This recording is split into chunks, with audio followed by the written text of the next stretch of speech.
never break, always fight, never quit, do it right, play the game, win it life, have no shame, there's no time, feel the pain, live the grind, I could change, in my mind, pick a lane, commit and climb, the only way to win it life, I never miss, that's fact, taking big. Hey, what's up? It's Honix back at it again to bring you the sickest clips from ECAC.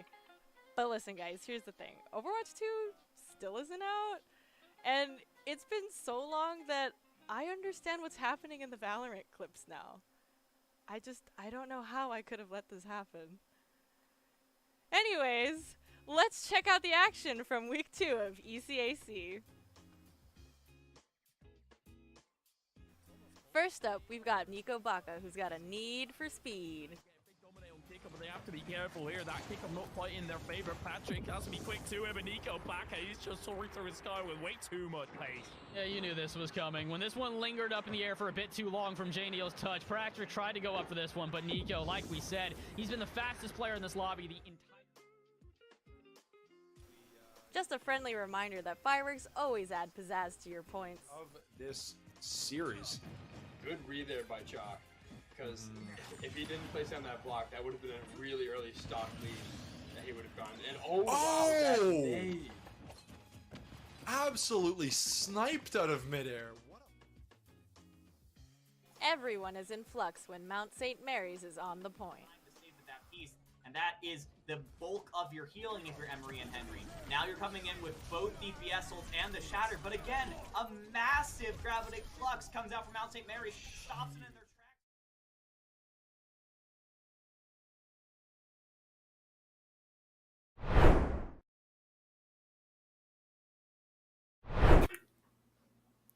Hello everyone and welcome to the 8th and final week of the ECAC Division A. I am Horizon Cast, this is Soph-chan, and as always we are so happy to bring you this game. We're going to be getting into picks and bans really quickly. Soph, new patch, new game, a whole lot of different expectations that we're going to be able to have for this game. What are some of your thoughts? Oh, I have to say, I think the thing we must be most excited about is the changes in the jungle. We have those pets now. It's going to be so exciting. We have the little beans. I've seen Zach's playing, I think it was with the green pet, and it's just so lovely to see them jumping around with the champion. Is amazing. Well, we're already going in blue side, Oakland University versus Long Island University, and the bans are almost finished for this first phase. Yep. That Hecarim ban is actually not a Hecarim ban. We'll have to actually see what that one is here at the end. Obviously not going to matter right now because we do have the Graves getting locked in. So while we're seeing these champions come in, I want to talk about some of those jungle changes we talked about. Yes, the pets. They are a lot of fun. I've had a chance to play with them myself. They are very helpful, but I'm sorry. So it was a Graves ban, and the Hecarim ban is Graves. So it's the opposite. So the Hecarim has been locked in there, and the Graves has been banned. So that's a Hecarim, no worries. And then obviously the Trundle going to get answered there. But one of the other changes I want to talk about, some of the junglers have been complaining about, is the leash ranges and how that's been messing up with tempo. So if I kind of want to ask you, obviously the game has just changed a lot off of this patch. So what are some things that you're looking forward to seeing, especially now that things are quite a bit more durable? Yes, I think that in regards to the jungle, we're not going to see that much invading. At least if we do see invading, it's going to be much easier for the enemy or the one being invaded to calculate when the jungle is going to respawn again, because you're not going to have that one little minion that left to be just bothering your whole clear. So I think that's one of the things that are probably going to force junglers to, instead of invade, maybe just countering more, just ganking more, be more present in the lanes to convert the gold for the rest of the team members. So I think maybe that could be a route. Yeah. One of the things I like too, with given the jungle changes, is how fast the clears are now, especially the Krug camps, which has been the biggest complaint for years, is that, oh, the Krugs, they take so long to do. Well, now junglers are getting actually out of their full clears from top to bottom side so quickly that they're up before even the scuttles have spawned. So I like that change. I like the fact that we're probably going to see quite a bit more in team fighting, see these junglers getting involved more, which theoretically would make the game a little bit more bloody, which obviously is so much more fun to watch.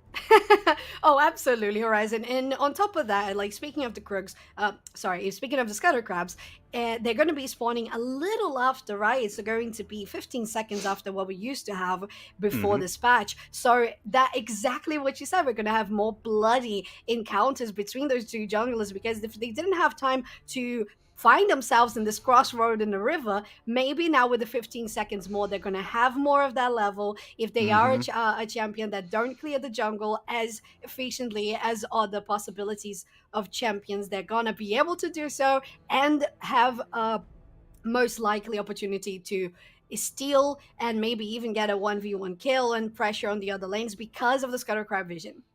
Yeah, absolutely. I'm interested to see what those changes will bring. Obviously, as we're seeing the comps come through. So right now it is a Hecarim, a Lucian, and a Nami for Oakland, while it is a Trundle, a Ryze, and an Amumu. So that Amumu obviously going to be going down to the bot side with Samira. Interesting 2v2 duo, but obviously Lucian, Nami needs no introduction. A really, really strong 2v2 lane. So kind of want to pick your brain. How is this lane going to go early for both these teams? Because obviously Samira has been buffed over the last couple patches, and she's a bit stronger now than she has been over the last year or so. I think it will be kind of a skill diff scenario, because both supports that are supposed to be doing the engage part, you're going to have to learn the bandages, you're going to have to learn the bubbles, and it was going to highly rely on that to be able to go in.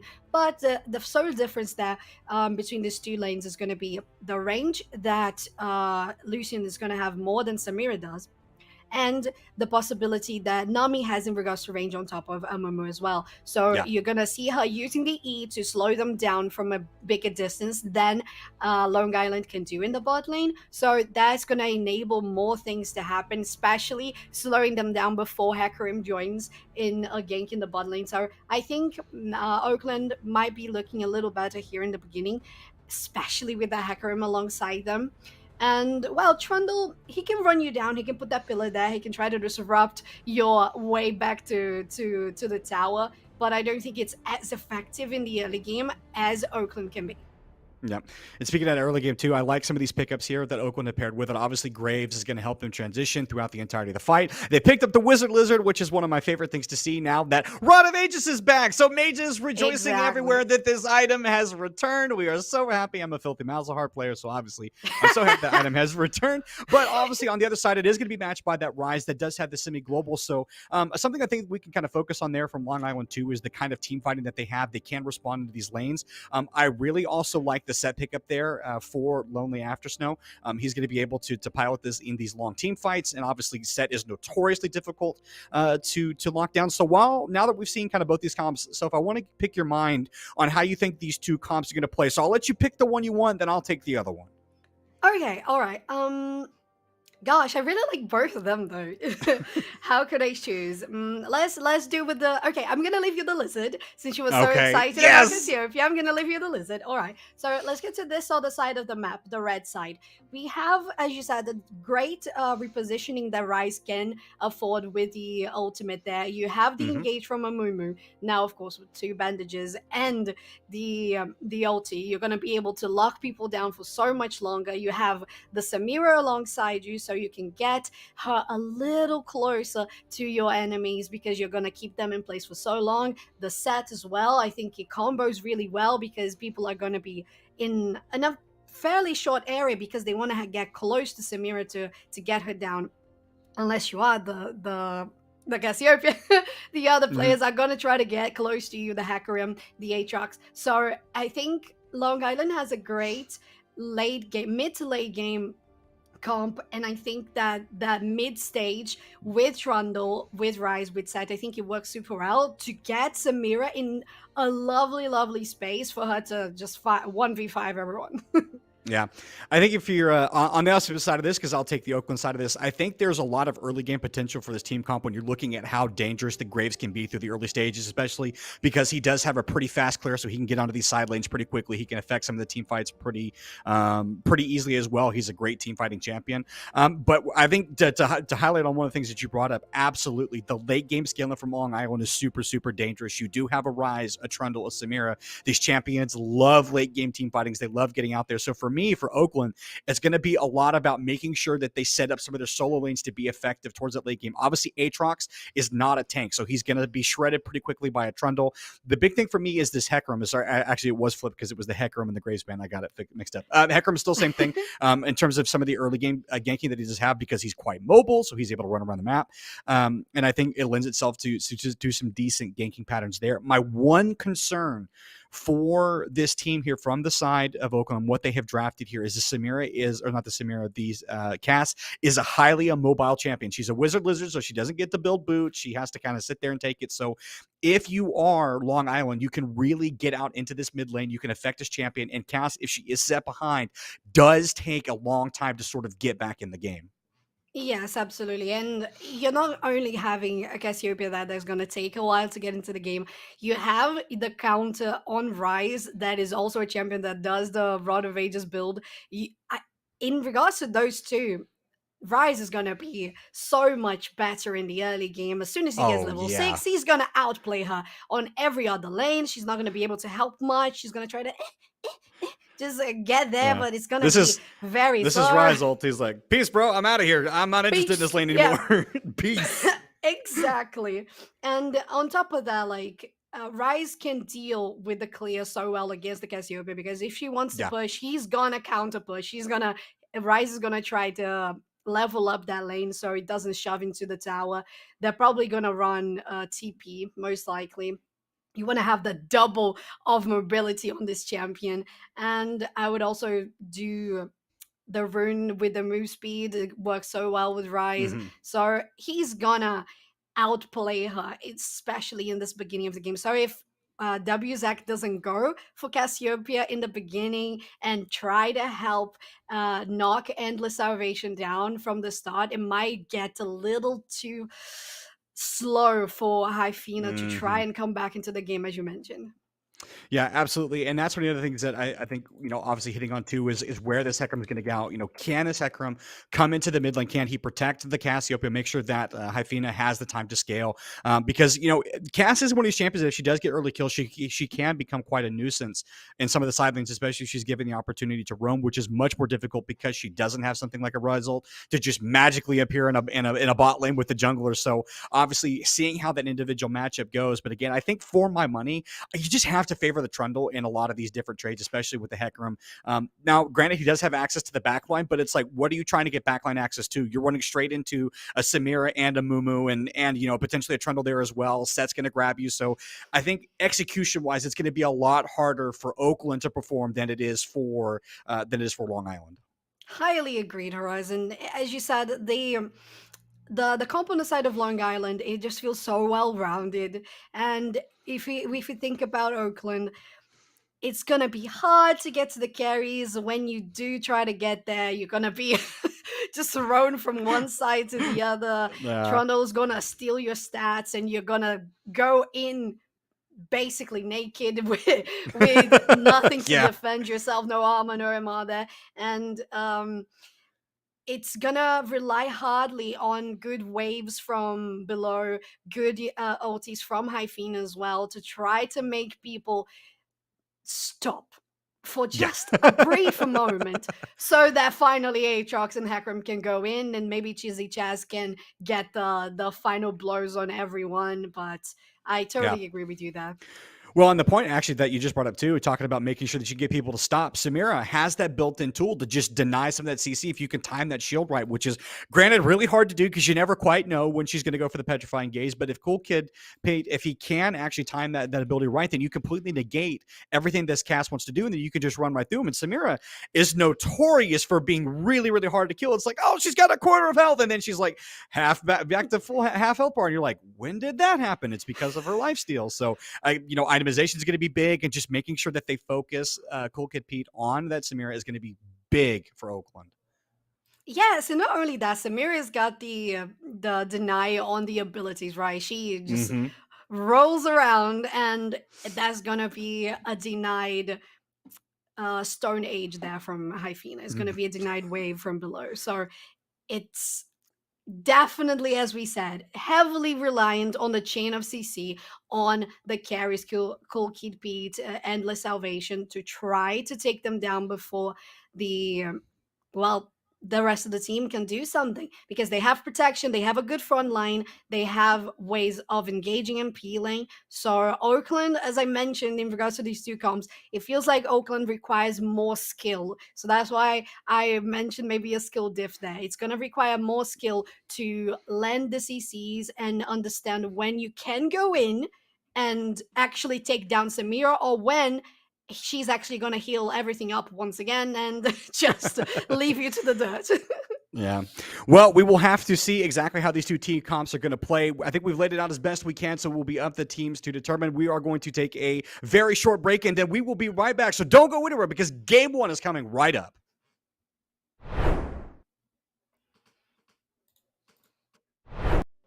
Say that. I'll get in trouble. There's one for each game, so teams this weekend, somebody's going to have to explain to TSA why they're coming home with an extra trophy. Fine. We're fine. This is going to be great. Why is everybody staring at me? I'm not even doing anything yet. Is it because I'm in a suit? It looks nice. It's new. I'm stressing. It's all right. We win these. We absolutely win these. I've never seen us lose these. I love him. I don't remember his name. What is going on, everybody? And oh, we're ready? I'll start over. Okay. What's going on, everybody? We are here at the Collegiate Esports Commissioners Cup 2022 in Atlanta, Georgia. The players are just now entering the arena for day one. A lot of them had the opportunity to be here yesterday to get jerseys, to get familiar with the area, and to get to know one another. But today, the friendly gloves have to come off, and they are all here. Earlier, I was talking to these guys. This mannequin, when they didn't have anything else set up, I could see it from all the way down there, and I thought it was a person. And I stood there for like 5 minutes, and I was like, why is he standing like that? And I thought it was like a smooth criminal. I thought somebody was giving us like a Michael Jackson impression, and then it was a mannequin. I was really embarrassed to admit that. Oh my God, that's a lot of people. Hold on, let's go over this window. It just keeps going. There's so many people outside. There are so many people outside. We're gonna interview people when they come in. I don't really want to go outside. It looks like it's gonna rain, and this suit is new, so. Oh, there's Doc Haskell. Hi, Doc. How are you? He brings a full notebook with him and like writes notes down. It was pretty insane. He had it yesterday. He's gonna be coming through this metal detector right here. I don't know his name though, but I recognize his hair. Jen. You're Jen? All right, we're gonna interview Jen, who's supporting Kennesaw. I'm gonna ask you like a couple of very simple questions. Okay. Are we ready? All right, great. College. I really like Georgia College's color scheme. It's just red, white, and blue, I think, but I think they did it in a really clever way. Mineral area, wearing hoodies, even though it is 75 degrees outside here in Atlanta, Georgia. Absolute legends. If only Nick could hear you. Nick, come back. If he's over 100 feet away, he can't. You were whispering something, and he started smiling. I'm like, are you whispering? Oh yeah, because he's got his headphone in if we're close enough. But Bless you. Gesundheit. Gesundheit again. You're welcome. I'm gonna go find him. Oh, there he is. Oh my. Oh, okay. Real stuff is starting. Real stuff. Competitive integrity needs to be upheld. We gotta get out of here. Yeah, I don't want to get in trouble. I get really embarrassed when I get yelled at. 30 is Okay. Wow, it's not 10:30 yet. It's only barely 10. Woo! All right, it's gonna be a long. Hey, what's up? Surprise interview. Join me over here. We have a cool backdrop. What are we here for? Rocket League. Awesome. I'm not going to ask what school you go to, because unless you swapped hoodies, that seems pretty clear. Nope. You know, I got my jersey on with my name on it. Oh, you do? Show us your jersey. Look at John T. Turbo here. Yeah, That's not his name. I just keep calling him that. Yeah. His name is John, but my name is John Turbesi. Yeah, That's not John T. Turbo. Yeah, I get the message that I'm going to Nebraska where I met you. Oh, that's so crazy. So context, if we're probably not going to use this, but I want to talk about it. Turbo and I met at a LAN like over a year ago. That's so crazy. What is going on, everybody, and welcome back to the Collegiate Esports Commissioners Cup. I am Seb Dillons, joined by a man I have interviewed probably well over 10 times. It's going to be my good friend Neb, here from Bay State Overwatch team. Neb looked at me before he started his last series, and he said, "We are not dropping a map for the rest of the day." And so far, he has lived up to that title. But Neb, is there anybody you're thinking, we've got to get them out of the way, we've got to take them down? No. No? Just looking at it, each fight's its own, every game, going into it, just taking it as it comes? I have the confidence right now that we're not going to drop a single map. I love Neb because not only is he confident, but he's correct. Bay State is one of the best Overwatch teams I've ever seen. So it's always good to hear. I love the confidence, and I love Bay State, so I hope they do a great job this weekend. So what qualifier, did you win a qualifier to get here? At-large bid. We're looking at Rocket League, we're thinking high odds, low odds, where do we think we're walking away? I think pretty high. I think we're doing pretty good. Is there anybody that you're looking at, you're like, please do not let us go up against them unless we absolutely have? And welcome back, everybody. We are on to the Riv for Game 1. I'm still Horizon Cast. This is still Soph, and we are still ready to bring you this first game. I think we did everything we can to highlight what these two teams need to do at the beginning. So, Soph, early predictions. Let's hear them. Any early game shenanigans you think from either of these junglers? Well, looking at their positioning right now, they might just encounter each other here in the river bottom side. They look very careful overall, Horizon. I don't think that they're looking for any skirmishes, especially since they Dang didn't it. go for especially since they didn't go for a 5-stack and a sneaky bush or anything. So yeah, they just look to be, I don't know, greeting each other from this dancing, yeah, taunting. That's just what it is. Yeah. So something else I want to talk about. Obviously, we've highlighted That- pretty much everything we can. Is you love to see it. You love Yes. to see it. The disrespect and the respect, depending on how you look at it, being shown. Exactly. One of the things I want to highlight, because we talked about a lot about the champions, we talked about the teams, and we talked about the composition. So let's talk about standings. So Long Island, they're sitting at 5-2. This is the final week of the ECAC. Oakland 4-3. Obviously, very, very close in the standings. Oakland would very much like to, I think, knock Long Island down to a third loss and potentially tie the standings. So let's just talk about experience and casting, because obviously we see teams getting these positions all the time in competitive environments. So what does it really mean for these teams to try and get the standings tied up as much as they can going into a playoff situation? Well, basically, Horizon, the idea is that you're going to have a better seeding for the playoffs, and usually the playoffs are going to be the best in the seed versus the worst in the seed, and then so on between probably the 8 teams if we're talking about a quarterfinal situation. So the idea is that you get yourself a guaranteed easier first matchup for the quarterfinals, and usually, as most playoffs go, it's going to be a single elimination. So if you get an easier match, easier best of 3, you're going to guarantee that you might most likely go for semifinals, and advancing as closer as you get to the finals is the ideal scenario. So everyone wants to get their hands on the prizes. So that's basically what we're looking at. It's Oakland trying to get that win away from Long Island so they can be a little more in a better position for this playoff. Yeah, and I like some of the adjustments that they're already making in this game to try and make sure that they get out to a good start, as they moved Hive NA up there with the cast into that set matchup. I like that. So you're putting ranged into melee. You're trying to bully that matchup as much as you can and mitigate some of that threat. Again, we talked about the Rise just going to be much more useful in the late game than the cast, in all honesty. So putting the Aatrox into the Rise, where he's not going to be too much threatened by Rise in the early game, because Rise doesn't have any way to just kill Aatrox in the early. So I like that adjustment. I'm curious to see now with that change, especially in the lane matchup, where the junglers are going to try and focus now that they do have the swamp in the expected champion matchups.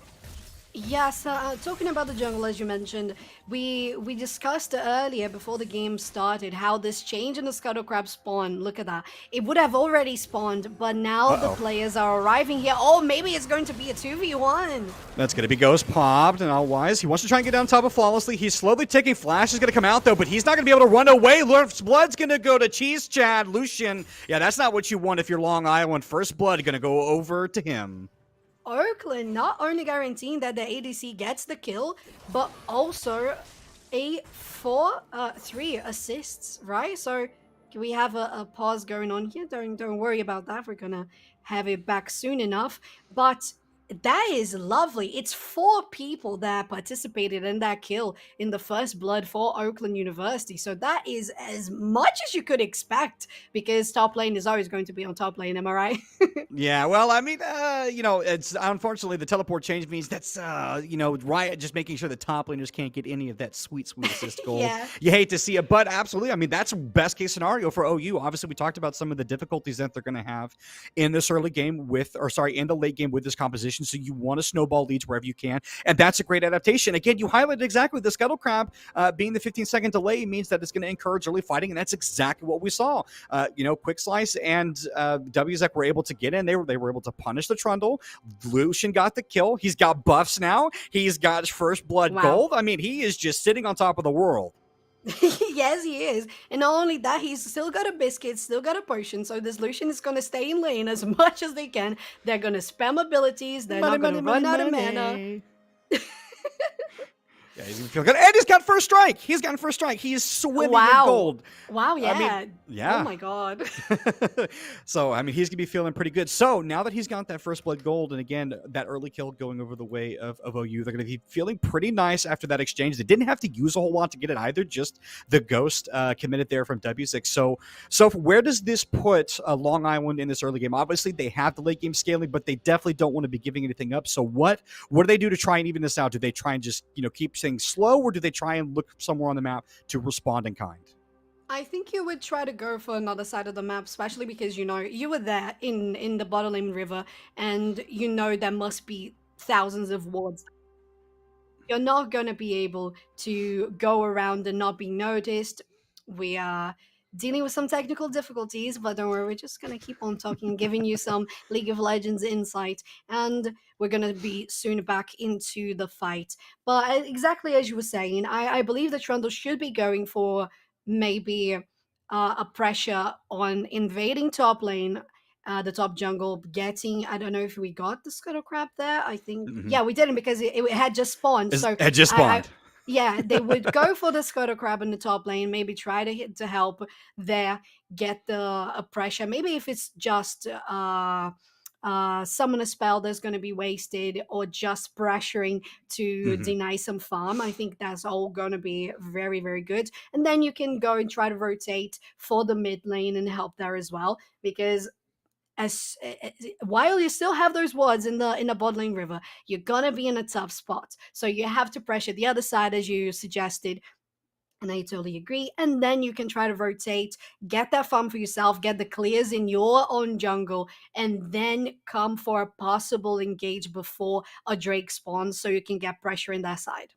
Yeah, I absolutely agree with you. And let's actually take this a step further, because we talked about the advantage really only being in the first couple levels in that bot lane. So obviously Samira and Amumu is going to be able to kind of get on top of the Lucian and the Nami slowly as things kind of develop. So having that early gold is going to extend the capability of that Lucian, so where he's going to be able to get that early item. And now his poke is even more lethal, because guess what? He's got 400 gold plus first strike gold sitting in his pocket. So it makes it all the much more harder for you to deal with that. And so obviously playing towards bot side is harder, because now even if you do gank the Trundle, the Lucian might just have enough damage to kill you. Yes, yeah, absolutely, they might. And not only that, we saw how much they have of sustain, not only with the potions, the biscuits. He's got a Nami, and the Nami is going to be able to keep you in lane for as long as possible. And if you just keep on dealing damage, as we mentioned earlier, they have the range advantage on the Yamumu. Also on Samira, even though she's a regular ADC, she has a very short range, just like a Vayne would have. So you have to take those things into consideration if you are Long Island, because you have to be safe. You have to recognize where you need to go in to secure a farm and still get some poke, but getting the farm, or not going for the poke, having the farm be deleted in that little moment. But it's kind of a mind game, because as you said, this Lucian is on top of the world. They're singing to Argos, right? They're basically owning the stars, and you have to be careful, because Lucian, yes, exactly. He's a Lucian. He's strong early game. He's a Lucian with an army. He's super strong early game. Yeah. So with all of that, you can do anything. Yeah. So I have a brief point that I want to make, and this is a little bit of a train of thought, so you have to stick with me on this one. But of course, one of the things that the changes that has come out from Riot is obviously the sort of anti-invading that has now gone on, because jungle camps count for less if you invade. If they're not on your side, it's also much harder to take them. So that means that Hecarim, who was normally super vulnerable in the level 1, level 2, if you can gank him, if you can steal a first buff, you really set this champion behind. Obviously, that didn't happen. Then we see what happens in the bot lane, where Trundle gets punished, Lucian gets the kill. So now Lucian is effectively going to be safe in this 2v2 matchup, even if the jungler never comes down there again. So we talked about potentially going to the other side of the map if you're Long Island to try and make something happen. But now Hecarim's going to be there, because he doesn't have to go bot lane anymore, because guess what? The bot lane is set up. You've got Lucian Nami. They're going to be self-sufficient. He's got the gold. So now for Long Island, what do you do knowing, in terms of this game, knowing that the Hecarim is going to be there, likely going to be able to answer anything you're going to try and make, any play you're going to try and make in order to sort of find a different avenue to win in the game? I think the most important thing, Horizon, is going to be communication with your teammates. If you're going for the top lane, of course, you're going to be closer to mid lane as well. You have to communicate with them, and you have to make sure that all three of you have good ward placements in the map, because you need to spot the Hecarim. Not only does he have the advantage in regards to the level, because he got the assist on you, he had more time to farm, and he clears faster than what you can do at this stage. And he runs fast. You really have to put very good wards to spot him before you can try and go do anything, because as soon as you spot him on another side, you can try to be very swift about it. You can try to capitalize on the top lane. But if you don't have vision or Hecarim, you're always going to be behind, because as soon as you blink, he's probably going to be there. Because when you think you've just arrived in the lane, Hecarim's like, oh, I've already saw you, and I'm going in. I'm coming in, and I'm coming really fast. So I think it's going to rely on that. It's going to rely on vision. I and am communication with your exactly 4 teammates. parallel universes ahead of you. Right, exactly. Especially with the Lucian, like the Hecarim is going to be like 4 universes ahead of you, breaking the 4th wall, and Lucian is literally the one that's running the show. Yeah, exactly. One, I think the other thing too, you talked about making sure that they have vision. It's going to be even more important if you're trying to take away an objective, because normally we see that dragon for elder trade, one side or the other usually takes it. So if you get bot lane pressure, then you get drag, and then the other guy's like, okay, well, I'll go take Herald. But for now, for Trundle, it's going to be this huge guessing game of where does the Hecarim want to go? Does he want to try and get that early dragon because he has bot side pressure, or do they want to play for the Herald? We'll have to see what they want to do, as we are back into the game after a brief technical pause. And again, nothing much has changed. Again, Lucian still has 400 gold. He still has double buffs. We'll still be feeling pretty good in that bot lane, which means this is just going to continue going the way it is. As White Paper, Cool Kid's taking quite a bit of damage. That's the cleanse going to be committed there. Shield going to come out as well. White Paper trying to zone off Cheese Chaz, but is dropping very low. That's going to be the bandage toss on all of him. Exhaust comes down on top of Cheese Chaz. They want to try and knock this one down if they can, and they do! They're going to knock him down. Bellows going to dodge on the bandage toss. Cool Kid Pete manages to walk away with a kill, but it's not the first one. Hello? Supportal combat! Bellows going to sway White Paper. It's bloody in the bot lane, and even as we sung the praises of the Lucian, he gets gotten the buffs, ultimately still going to be on the Samira. Yes, it's ultimately a 1v1 for these two teams, so great job there below from trying to get at least one thing to avenge their ADC, Cheese Chaz.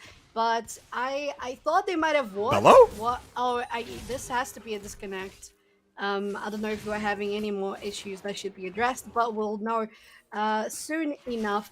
But Horizon, I think on that one, maybe Cheese Chaz was a little too overconfident, because maybe they were watching us and they saw like, hey, I am literally a god.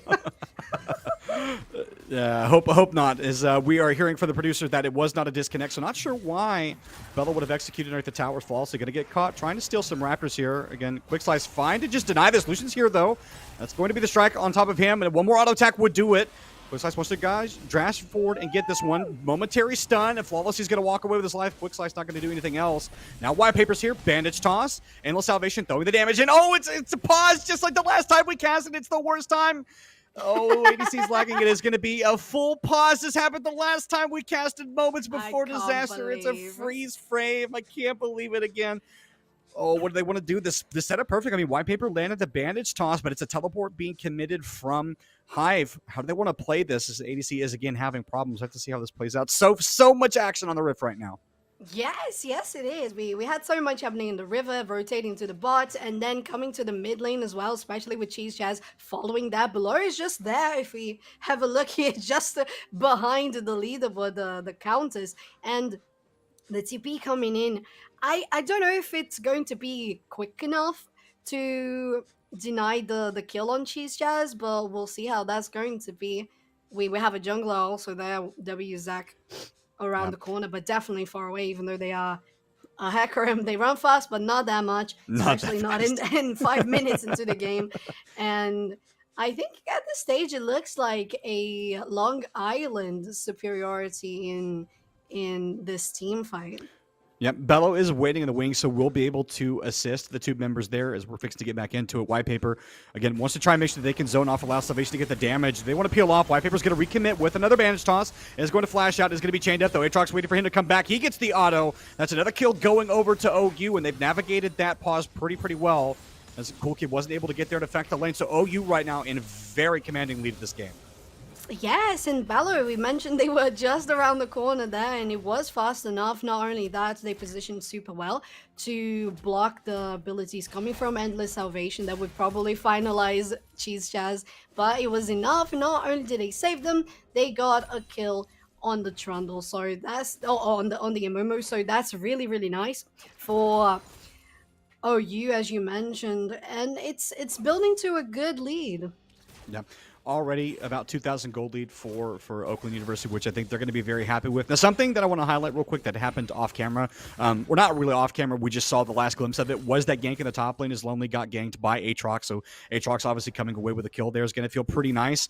And I mean, so right now, Oakland is doing a really good job in navigating this early game like we would have wanted them to, making sure that they're answering for some of the comp weaknesses that they do have. And right now, Lucian not in a bad spot, even though he gave over some of that shutdown gold, well, some of the kill gold plus the buffs, but ultimately hasn't amounted to anything because right now they've just been winning across the rift. Yes, they have, and as you said, the double buff, unfortunately, for Samira, that wasn't really much. Don't think they could capitalize on anything aside. I think it was wasted when they went for mid lane. I think Samira was still there, so it wasn't much that they could get out of it. Quick slice, though, dealing so much damage on Endless Salvation. Well, they are. They are safer this time. Oh, but for how long? He's got ulti. Can he actually get out of this one? Onslaught of Shadows not going to be able to get it. One auto attack. Didn't even need to commit the ult. And that's going to be the Rise going down. Meanwhile, though, in the top side, flawlessly going to try and gank the Wizard Lizard. Just wants to get away. Hyphen just trying to run. Lonely Afternoon would need a couple of auto attacks. Tries to get to the bush. Denying a little bit, though. Lonely's just going to be willing to let this go. Can't let it go too long, though. Hyphen might kill him. Is going to slowly tick. Hyphen needs one more blast of the Q and an auto to do it, but auto attack should just finish this out. And yeah, the Wizard Lizard's not going to be getting away, but in the bot lane, it's non-stop action. Quick Slide is going to help them pick up another one. Aatrox going to be the recipient of that kill. Picks up the Moo, and they're going to shove this out. Oh my god, while we were just looking at the top lane, what happened here? Aatrox not only guaranteed the perfect setup for WZAC on the mid lane to get the kill on Endless Salvation, also wasting their ulti there on Rise. They moved to the bot lane, got something there as well. It's the third kill on White Paper, unfortunately, for Long Island. And as we mentioned, Oakland University positioning themselves super well across the map. All quick slides. That blue buff range. People forgot. It's changed. It's a lot shorter. That's what we were talking about. That buff range being a little convenient. Quick slice, with the old buff, might have been able to steal that away. Might have been able to kite it further, but nope, it resets. So one of the things I want to ask you too, because obviously we've had a couple of pauses in this game, and I think that that's definitely affected the tempo at which these teams are trying to play. So, I mean, one of the things that we're seeing right now is it kind of looks like they're a bit confused and confuddled in terms of what they want to do and where they want to go. So, I mean, for Long Island, you're losing early in this game. You don't have the tempo really anywhere on the map. You've had a couple of pauses that have really kind of thrown off your pacing. What is their way back into this game? I think it's something that I've already mentioned. If you see the team on one buff, for example, this one, they are here for the Herald, you might, well, they're probably going to try to engage in this one. Sorry, my advice is going to do for nothing. Potential team fight here. Do they want to actually stop this? No. Quick Slice is going to be here, so that's going to make sure that they can't contest that, so they will just... That's what I mean. Like, that's exactly what I was going to say. It's not worth it. Yeah. It wasn't going to be worth it to try to get that Herald because you have the pressure because the enemy team is more powerful than you at this stage. Not only that, you don't have vision, and you had a Cassio... you have vision there in the bottom river. You could have just rotated and gotten Drake instead. Yes. So I think that makes much more sense, and that's exactly what I was going to suggest instead of going for they feel hesitant, as you said. They feel like they're losing the momentum because of the pauses, and they went in. Then the buff is gone. So yes. Yeah, and right now, too, obviously the other side effect of trying to contest on that Herald take when you really don't have the ability to do it is that's going to be the wave committed. White Paper, he's going to miss. The Banish Toss, Curse the Stab Mummy comes down, though. Bello trying to survive right now, manages to flash away, and it's going to be the Amumu falling first. Nami wants to get away, and now it's going to be the ult from Cool Kid. He's healing so much, but it's going to be a double kill for Cheese Chaz in the end as an engage that LIU tried to pick goes against them. OU feeling really good. Lucian 3-1-3 and only getting stronger. Yes, only getting strongest level 7 there. I think Nami first, probably level 6. Let's see what they end one. Yeah, she level did 7 get the title as well. Win, so yeah, so Look she has level at 7. that. Yeah, wow, that's really great because it's usually so common to see the support not being on par with level. So to see that both of them are the same level there, that they look at that 1, 2, and 5 for Nami, 3, 1, and 3 for Lucian. They have a lot in their pockets. Hence why they already have a complete item on their bags. Whereas on the side of Long Island, once again, I don't think it was the best idea to go for an engage. I don't know if they got engaged upon, but it felt like they were already too advanced in the lane. So maybe that wasn't the best call. Yeah. Now, this should just be a free Drake for them. Obviously, they're not going to have 100% vision as to where Hecarim is at, who is just going to be resetting now. So this Dragon will go down fairly quickly. But one of the points that I wanted to make before we saw that engage in the top lane, and one of the things I would have expected WZEC to do, would have been to go on bot lane with that Herald and try and get those plates and get control over that lane, so that way they could transfer over to the Dragon and take that ability. Is Cheese Jack, he's going to dash forward. Cool Kid's basically going to get deleted. Surviving for a little while, though. Now Cheese Jack's trying to get away. That's going to be the flash committed to make sure he survives. But White Paper, he makes sure that the kill gets finished off. Lucian's going to drop, and he's not going to allow anything to go down for free. WZEC is here, though. Set waiting in the wings. Goes committed. Bandage tossed out. Is going to get picked up, and now that's going to be the realm more committed. Does Rise come in? Yes, he does. They want to try and knock down this Hecarim if they can. Onslaught of Shadows on the back line. Endless is going to have to flee for his life for a minute. Bubble's going to hit onto Tooth. That's absolutely huge. WZEC still in this fight as the set is trying to do anything to get the damage in. Just wants to knock down one if he can. But the healing from Na'Vi is so huge. The Conqueror is huge. It's a double kill for WZEC. It is a 12-kill lead for OU, and they are absolutely smashing in this game. Quick Slice, though, can you get out of this? That's going to be the World Ender popped. Wants to try and dash away. Has a little bit of healing, but the Subjugate is a huge ability to have. Flash over the wall. He's just wasting time. Will get spotted. Oh, Mission Impossible. Can he get out? Is it enough? He has teleport. He has time teleport. to- He can get out of this as long as it doesn't get erupted. Oh, no. He's going to get caught between the turret. No. Yeah, he was just aiming for the execute, but I think they waited a little too long. But, Horizon, I was so happy to see how great Bello played on that bot lane. I saw one bubble that missed, and even though one of them missed, the rest of them were absolutely enough. Top lane, though, the gank is gonna be secured. WZEC not only getting that one, but also dropping the Herald. But Horizon, let's talk about how at that stage in the game there were 12 kills for Oakland University, and Nami had participated in 10 of them.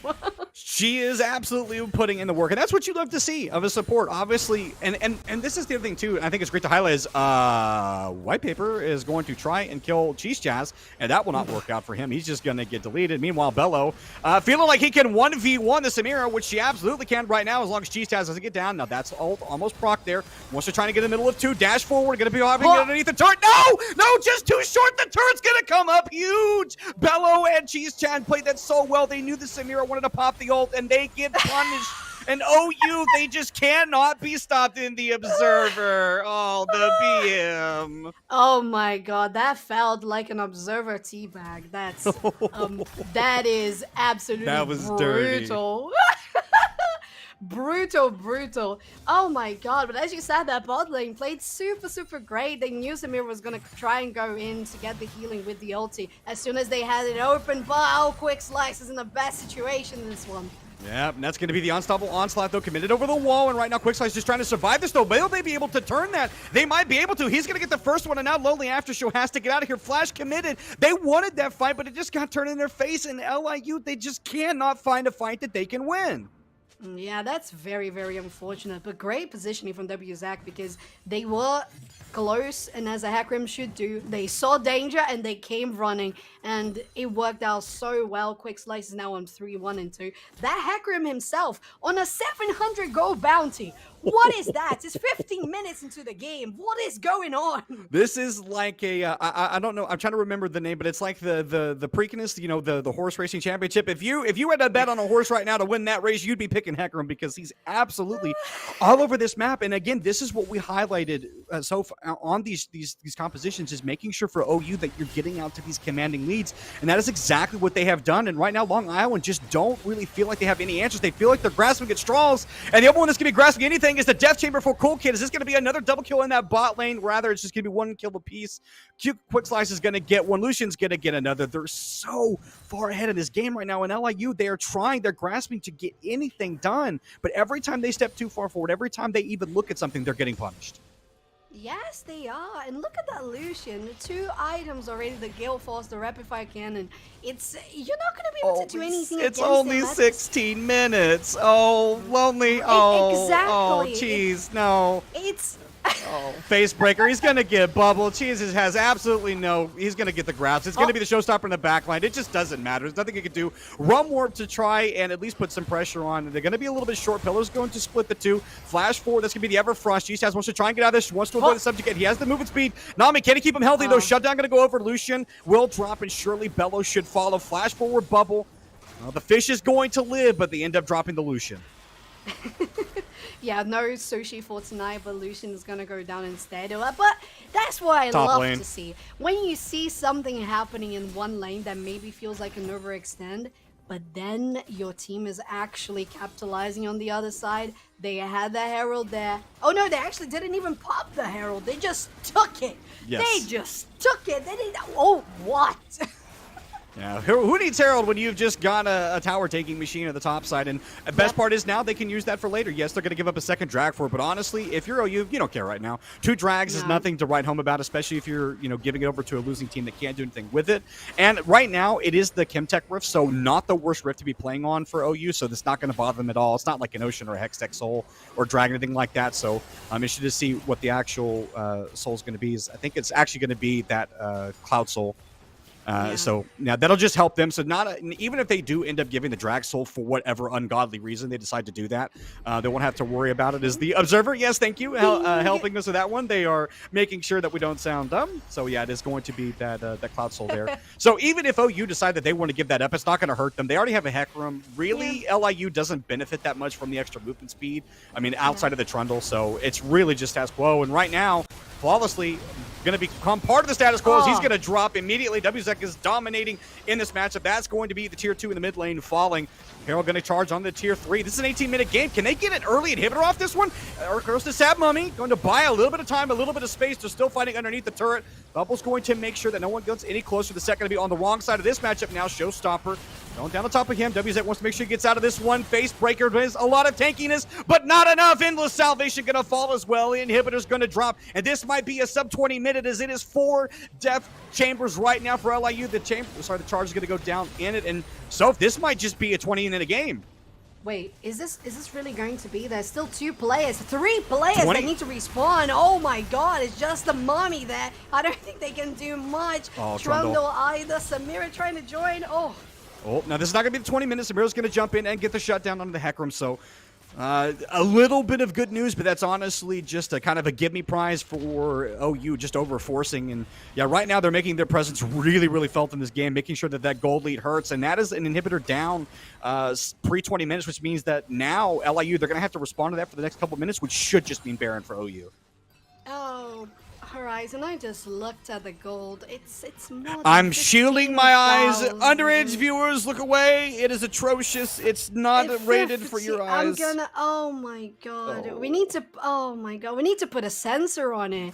Oh no, it's 15,000. If you need a loan, ask OU because they're Mr. Moneybags over there. They're feeling really good. Yeah, that's just you don't ever want to call a game over before it's over. But 15,000 gold lead. Yes, you've given up 2 drakes, but you honestly don't care. You're going to have access to Baron. There's nothing LIU can do right now in terms of stocking that objective going down. So really, this should just be the final march here for OU in this game.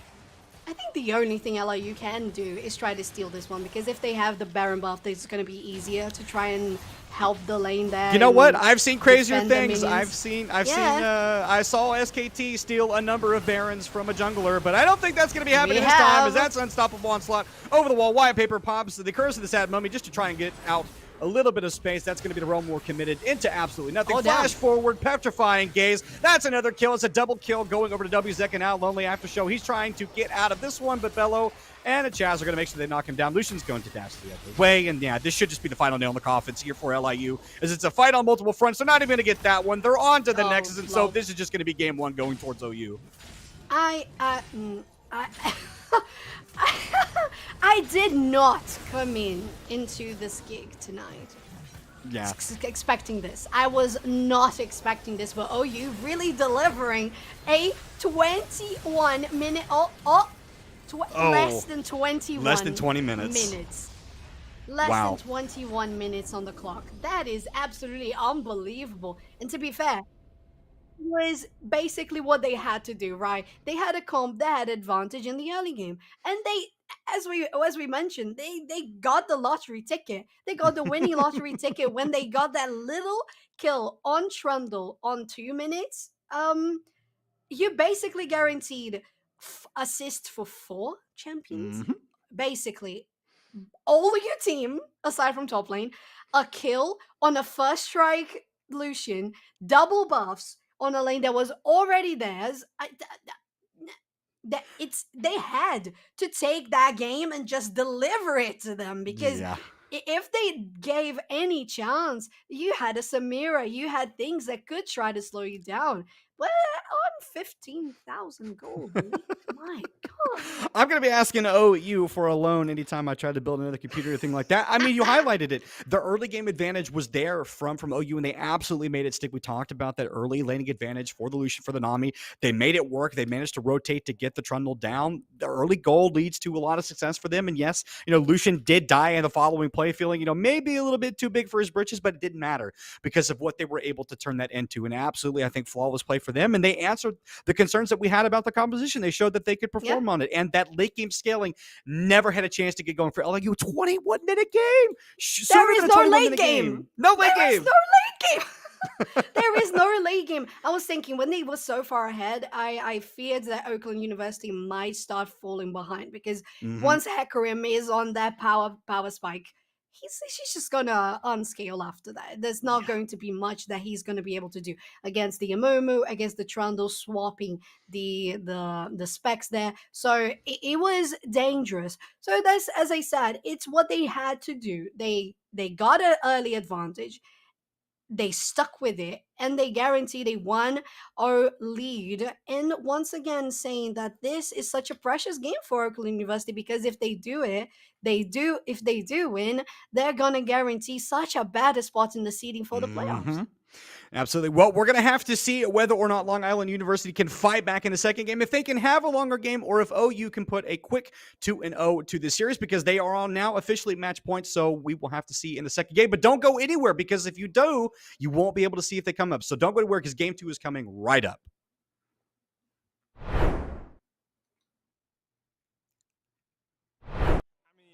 Everybody's good competition, so. And sorry, what was your name? Ethan. Ethan from Mineral Area. Yep. Very exciting. Well, Ethan, good luck. Thank you. We'll see you soon. What kind of pass? A player pass? Let me get you a lanyard. No, you actually have to tape it to your chest, really awkwardly with masking tape. Okay. And it's gonna fall off. Yeah. It's gonna be uncomfortable, I promise. That's a guarantee. Okay, cut that, I'm gonna sneeze. Okay, great. I'm great, everything's good. Who do we interview? Who should we interview? I don't know, I'm just here. I need caffeine.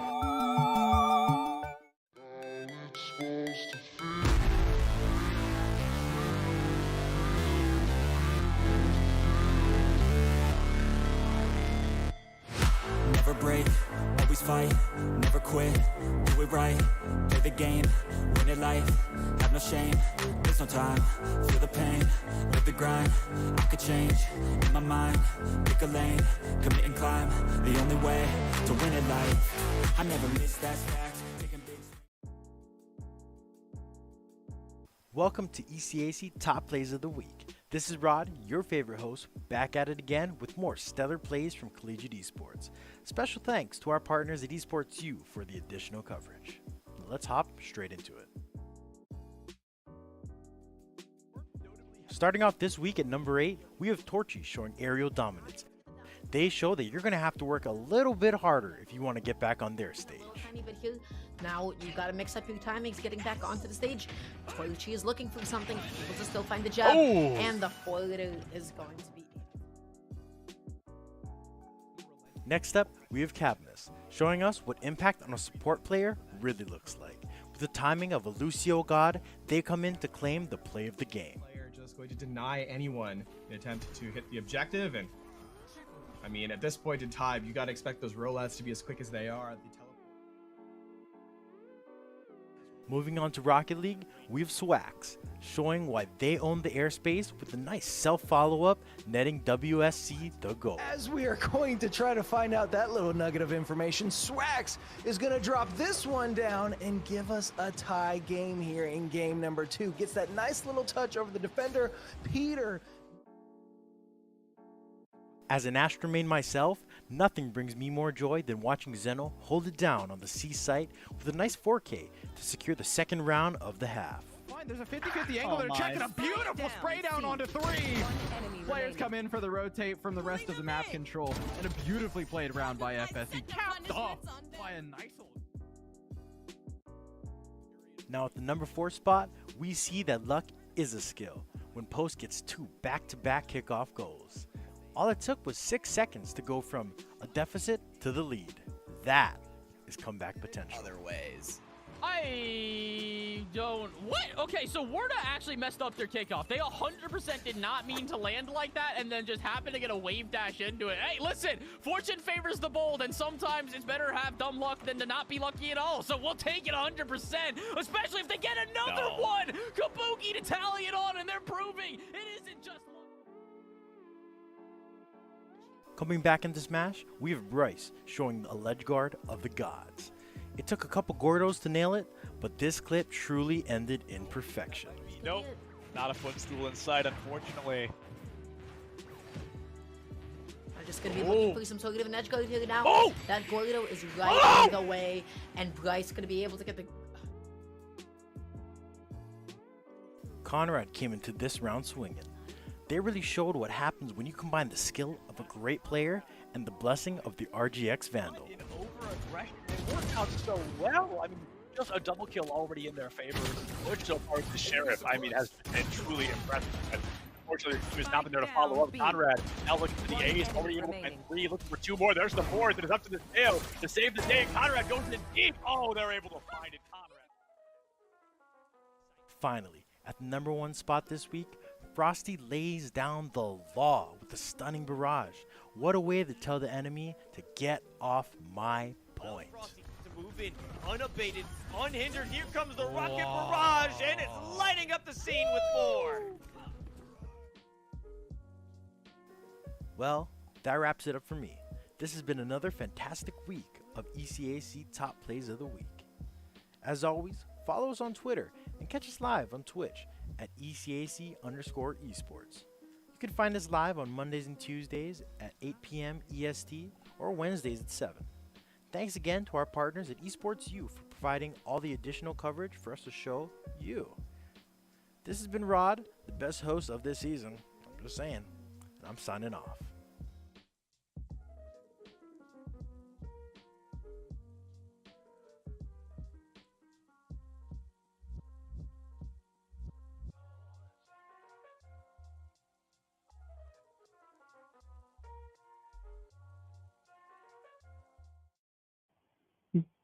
Hi everyone, my name is Heather Garozzo, also known as Sapphire. I'm so excited to join you here today. This is an initiative that means a lot to me. I've been involved in esports now for a little more than I want.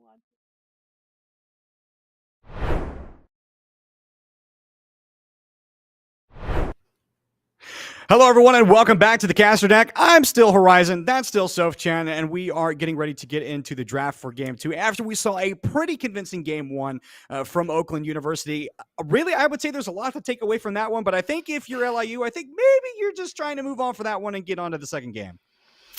Yeah, you kind of are. You have to shake it off. You got to pretend that didn't happen. That it wasn't a 15K gold lead, and it wasn't a 21-minute game for Oakland University. So if you're Long Island, that didn't happen. This is a fresh start, and they're going on in it already with the Kazakhs, the Udip, and Oakland locking down the Caitlyn and the Hecarim. So this time, Oakland. Wait, didn't. They swap sides. Yeah, no, wait, hold on. They're banning their own champion? Why? Well, I think in this particular instance, knowing that Long Island has access to the first pick, obviously Hecarim is an interesting pick given the meta. Obviously, you don't want to let that one go through. Is Lonely After Snow. He's going to go ahead and pick up that Aatrox, so interesting denial away from Quick Slice.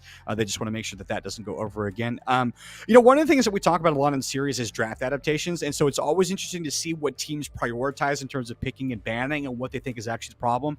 And for Long Island, I think the difficulty in this draft, especially as we're going to see this start to develop, is that that there are a lot of champions that on that last draft that you could attribute to being part of the reason that Oakland won. Like the Nami was good, the Lucian was good, Hecarim, the Wizard Lizard, Cassiopeia, and then obviously having access to the Aatrox, and they were all decent champions. It all combined really well, so it can be difficult to pick apart which champion actually gave you problems and which ones you actually need to take away. But I do think this is interesting. I see a little bit of North American Fiora over there, and I tell you what, I have seen a lot of North American Fiora in my time.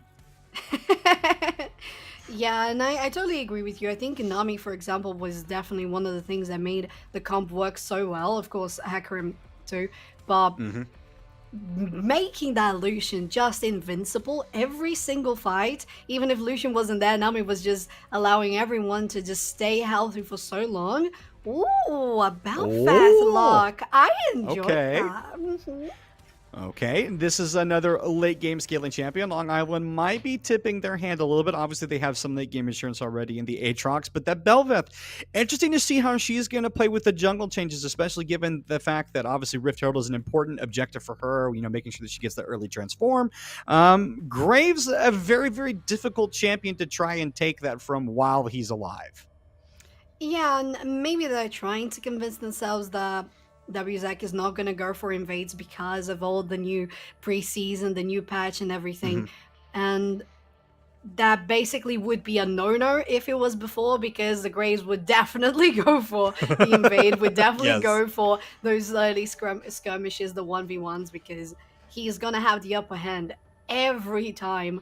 And maybe this time Flawlessly is allowing themselves to be a little more confident in a mid to late game jungler there, because they might not be that afraid of steals.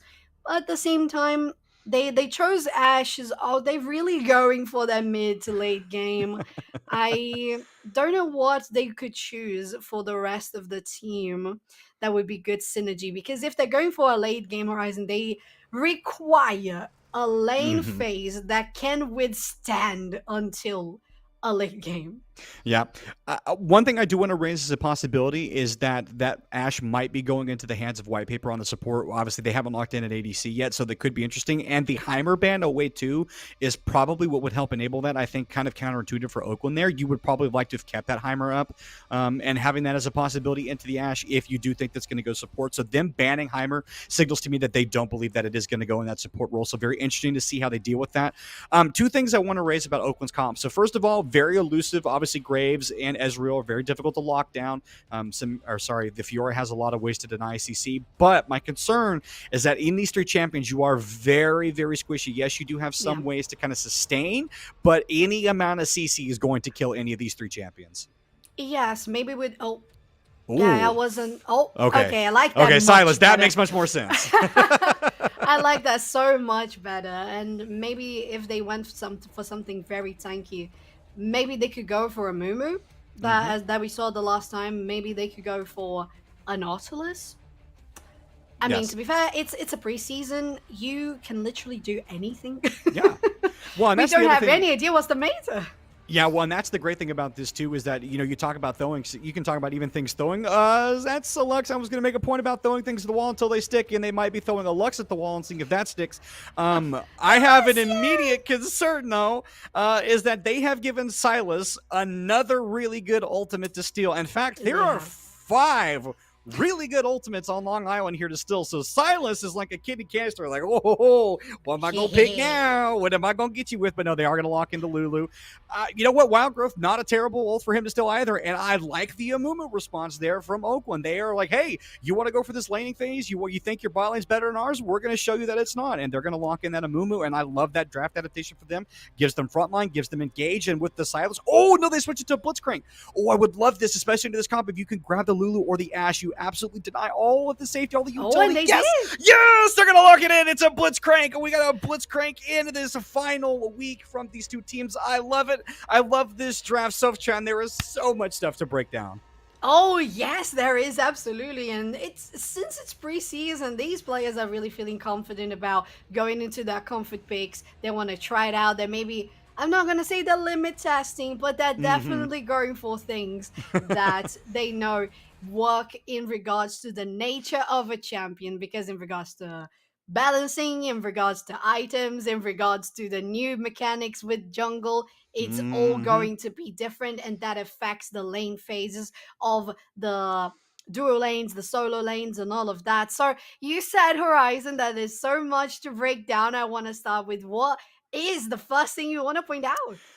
Let's talk about this jungle matchup, because I feel like we have to, because this was where all the troubles began for Long Island in the last game, right? So they had that Trundle who just wanted a Scuttle Crab. That's all he wanted. Well, guess what? You can't have the Scuttle Crab, because they absolutely collapsed on that guy. They made him pay, so Flawlessly was the first blood in that game.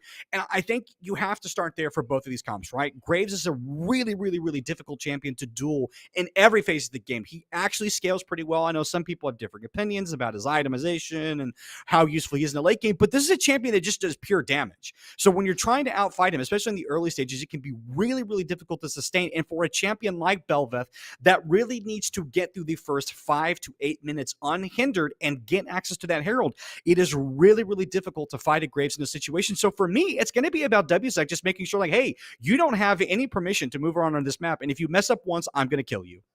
Yes, exactly. If you make one mistake, it's gonna be a reach for me to capitalize on you, and it's basically what Oakland University has to do, right? And on top of that, make the rotation for the Herald. It's like when you play against the Kindred, right? You just see the mark, you go there. You see the mark, you follow. You see a Herald spawning, you're against the Bel'Veth, you follow. So you gotta be there to counterattack. You gotta be there to deny the buff for Long Island. Since, as we mentioned, they're gonna be so heavily reliant on Flawlessly trying to have a good early game. On just a second. Are we having the Lulu or are we having the Lux? Yeah, that's the thing I wanted to try and double check, because it was a last second change. It looked like it was Lulu in the actual draft, but then now it's changed back over to Lux. Interested to see what that is. The producers will, of course, clear that up for us. But while we wait for them to clarify that, I want to get your opinion on this matchup between the Victor in the mid lane and the Silas, because obviously there's different ways that this matchup goes at different stages. So let's kind of discuss it. So give us the idea of how this matchup is supposed to go throughout the different game stage as we go from 5 minutes to 10 minutes to 15 and so on and so forth. Yeah, absolutely. I think if we talk about 5 minutes, we're talking about at least the level 3 for both of these champions. And as soon as Hyphy NA gets there, I think he can be very oppressive on Victor. But if Victor can have good pressure on the lane and shove the wave a lot and leave Silas underneath the tower, that's going to be good, because you really have to deny the pressure on the lane. And if there is space for Silas to go on you, he's going to do so. It's the same thing with Yasuo, it's the same thing with Yon, right? And with Zed as well. So those sort of bruisers, assassins, melees in the mid lane, they want to be there. They want to be a bully to you. And I think it's going to depend on what sort of pressure we have from both junglers to try to back the mid laners up and see if there's going to be space, if there's going to be warding around to protect them, and at least have an idea where the other jungler is. Yes. So it's going to rely on those things. When we have already in the map, like the first, maybe already the second Drake spawning, we're coming to a point where you're always thinking about, okay, what's probably going to be a potential soul?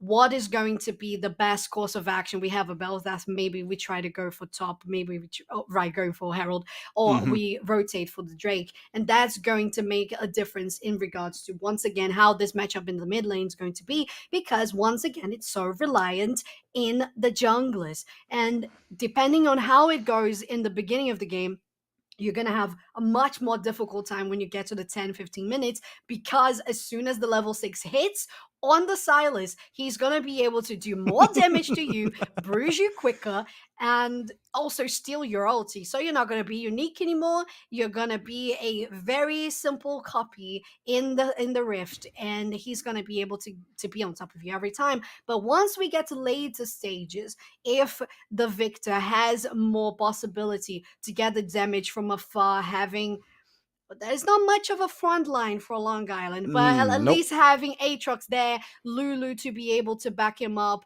with the ulti, Ashe as well to keep them at bay, slow down from a distance, you're gonna be able to land those lasers, get the stuns on the ground, and influence positively on 5v5 scenarios.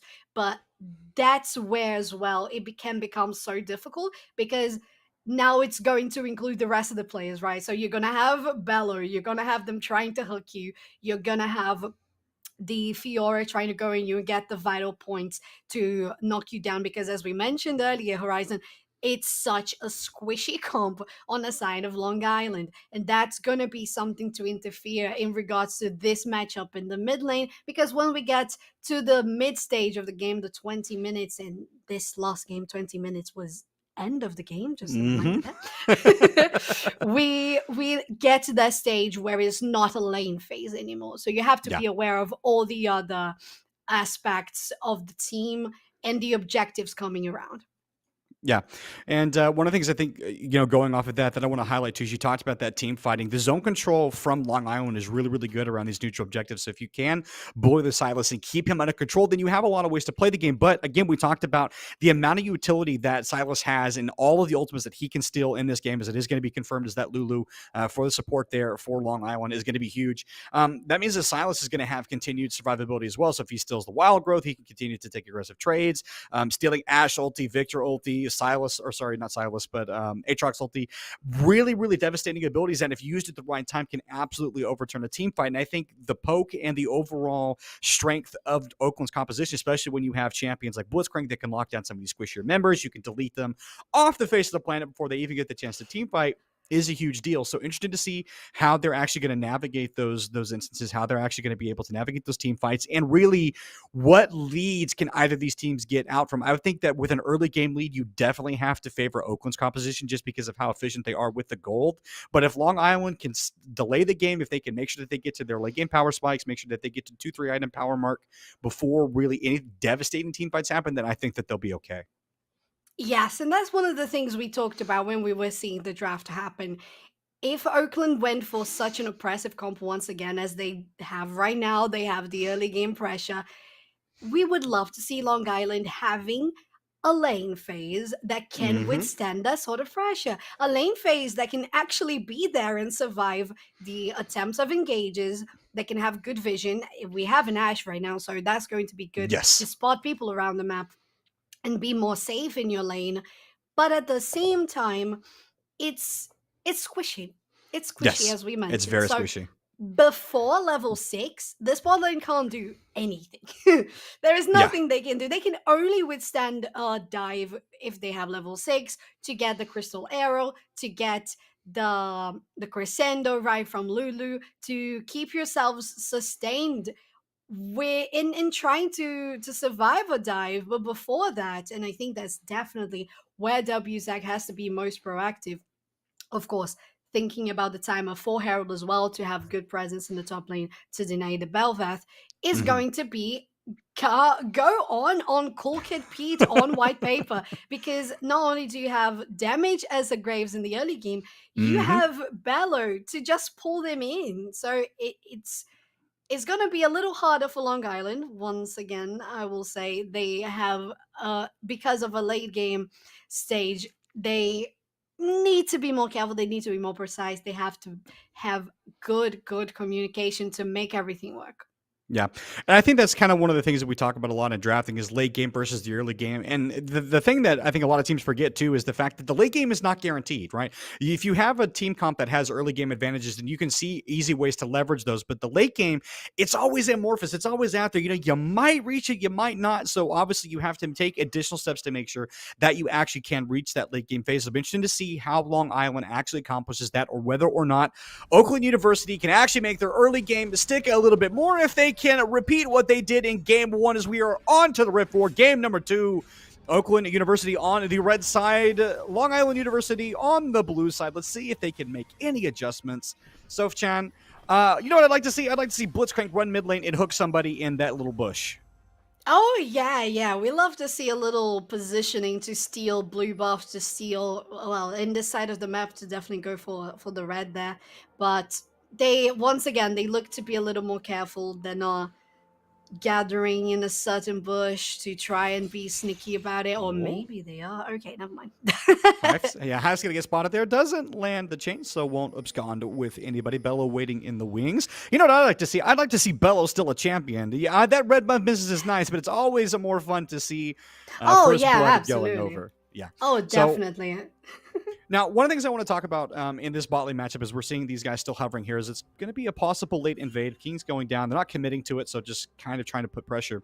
But in this bot lane matchup, obviously Blitzcrank chews through mana really, really quickly, even after all the changes that have happened in this preseason. It's 100 mana IQ. It's a really expensive ability to be throwing down, so that means that you do need to be landing it, while you're throwing it out. And I think one of the advantages that LIU does have in this bot lane is having that Ashe and having that Lulu where they can poke from a distance. Obviously, they can stand behind minions and be safe that way. So what is the way that OU tries to make the most use of this Blitzcrank while they don't have access to the first couple of levels?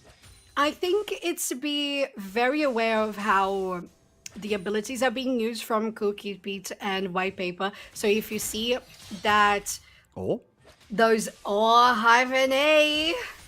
Oh, he had that Conqueror proc, but it's not going to be enough damage. This is kind of what you expect on this mid lane, just the poking, Yeah. but I'll let you go back to your point. Yeah, thank you so much there. So, it's very reliable on checking the cooldowns on Lulu, on Ashe to be able to go in. As you mentioned, they can poke you from a distance, and not only that, you have to be aware of, okay, does Lulu already have the movement speed? Can she give it to Ashe to dodge the ability? Is that going to be possible to do? Can I time those hooks well behind a minion after Cheese Chaz gets the last hit? It has to be very well thought, because as you mentioned, they have great capabilities of poking before they can even try to reach a hook. So it's going to be, once again, a matchup that has to be careful. Yeah. And in this particular instance, too, talking about some of the difficulties that Blitzcrank can have, as Quick Slice going to be landing all of those points down on the Lonely After Snow, is that you really do need the junglers to get involved. That way you can create chaos. The more mistakes that you can induce into the positioning of a team that has something like a Lulu that offers a lot of safety, that can land the polymorph on something that's ganking, the better it's going to be. So if you can make people go out wide or move to areas where they don't have an ability to get away from a hook, that's going to be much, much better for OU. So again, having that Graves, having that Belveth getting involved early is going to be huge for both of these teams, as it is a small CS lead in the jungle from Flawlessly. He has access to the level 4 already, as Scuttle Crabs will be spawning soon. Now, they're both in this bot lane. Health advantage right now for LIU, and they have the shove, so this should just be the Scuttle going over to Flawlessly. Unless he can just kill it right now. They're a little far away. WZAC really pushing the Scuttle away. 7 health, but it's enough. Oh, there's going to be collapsed upon Flawlessly alongside Endless Salvation. But they're choosing a fight. This doesn't look so bad for him right now, as Hyphen's going to be here. WZAC is taking down and Flawlessly has to flash away. Has the red buff to survive just a little bit longer. No first blood going over, but a summoner expended for Flawlessly. They tried to take that fight, but couldn't quite find anything. The fact that Hy-Vee doesn't have an Ignite, it would have been a certain kill on Flawlessly. But since it was just used the TP from Silas, it's something that you you have to understand. Sometimes you just better be safe than sorry instead of going for those engages. But Quick Slice and WZAC maybe pushing here for something. I think it's just too advanced now to try and do anything. Yep.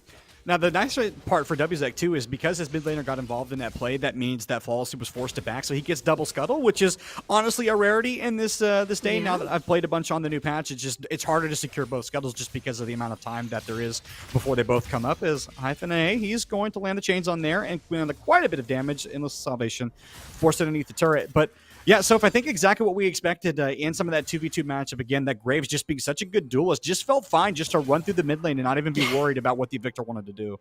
Yes, they did. It was so funny because it felt like they were being ambushed, and then all of a sudden Graves was like, yeah, bring it on! Yeah, it's like, I'm not trapped in here with you, you're trapped in here with me. Yeah. Call an ambulance, but not for me. For me.